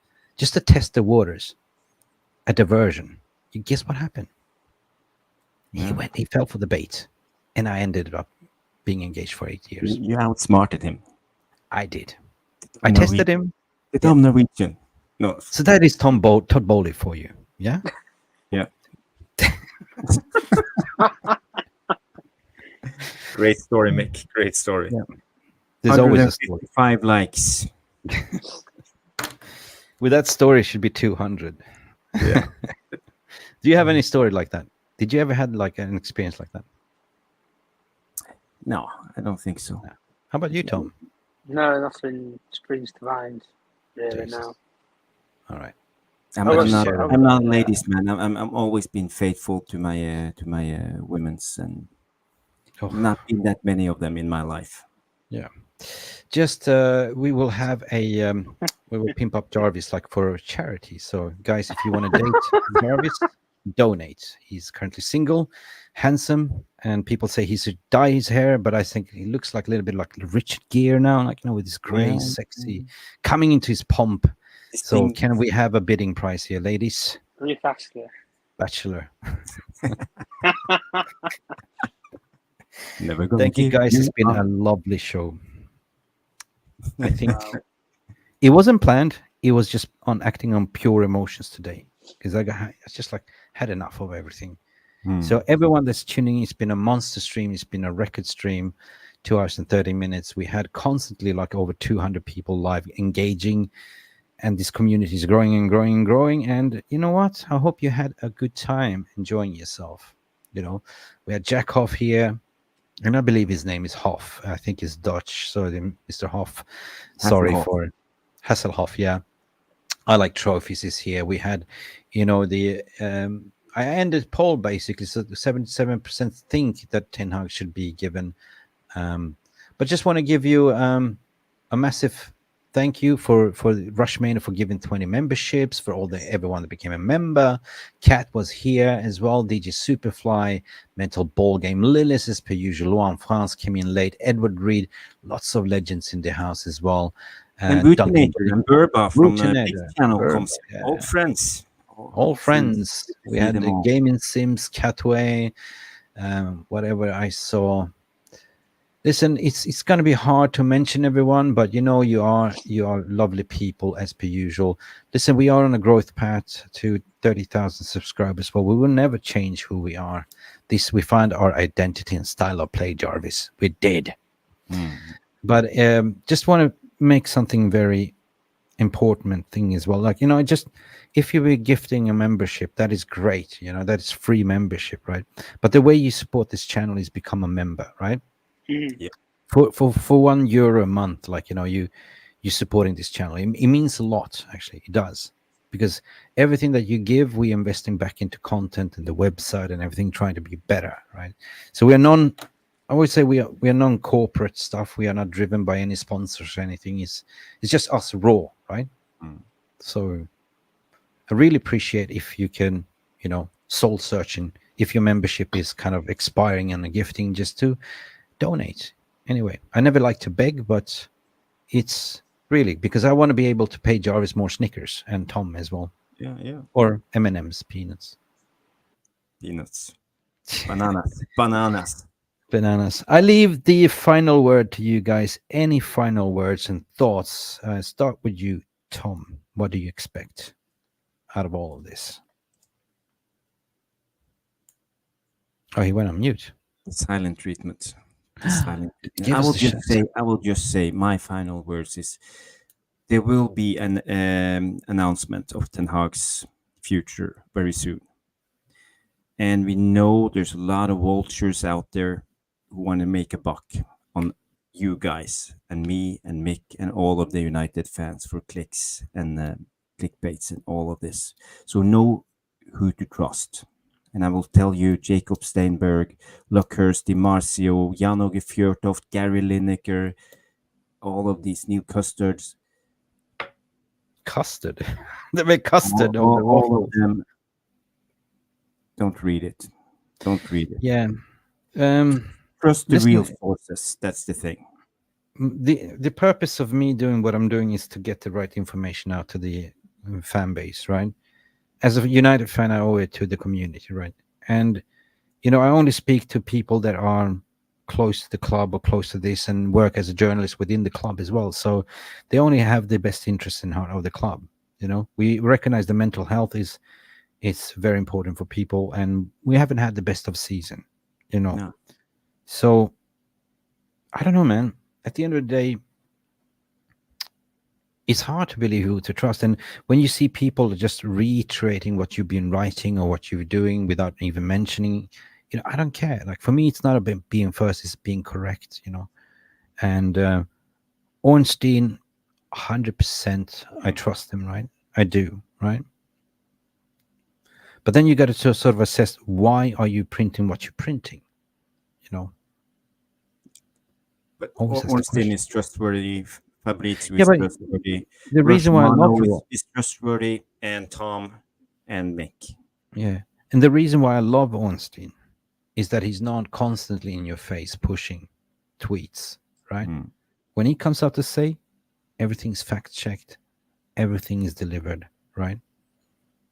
When you look at Romano, Fabrizio, the Don himself, it's impossible to have the finger on the pulse. So he's also looking at what other people are saying and making his own words as well, right? You cannot be Italian octopus, right? Calamari, to have all your tentacles everywhere, right? Yeah. It's impossible, right? So for a club and for you, we are the customers, consumers. Without you fans, there wouldn't be a Manchester United. The away-going fans are amazing. We have the best fan base in the world, and that's why players love to play for this club. Everyone that's came and played for this club, they just say how amazing the fans are, right? And don't forget that, right? So the reason why we had this, it was basically to have a fan community discussion, because we seek together, we seek clarity. Together we seek answers, something that the club will never give us at the moment. So at the end of the day, we will see what happens. We will have the results in August. Yeah. Right. In terms of how the transfer will be, we will be here covering it for you. Right. We will be here whenever there's something to say. I think the quality is better than quantity. Right. It's just because I don't want to make content just because one headline. Right. So it's better to come online and just get it out of the system. Right. And that's about it. No, Mick, it's been a. I want to end on a high note. On a high note. Let's finish on a positive. I just found this on Twitter while you were speaking. What do you mean? A 7-octave Christina Aguilera high note? No. No. Soprano. No, I just want to show you guys this goal. I found it on Twitter. I haven't seen from this angle before. So let's see. How can I share it? Move. Add to Move. stage. I There like it is. them. Yeah, there it is.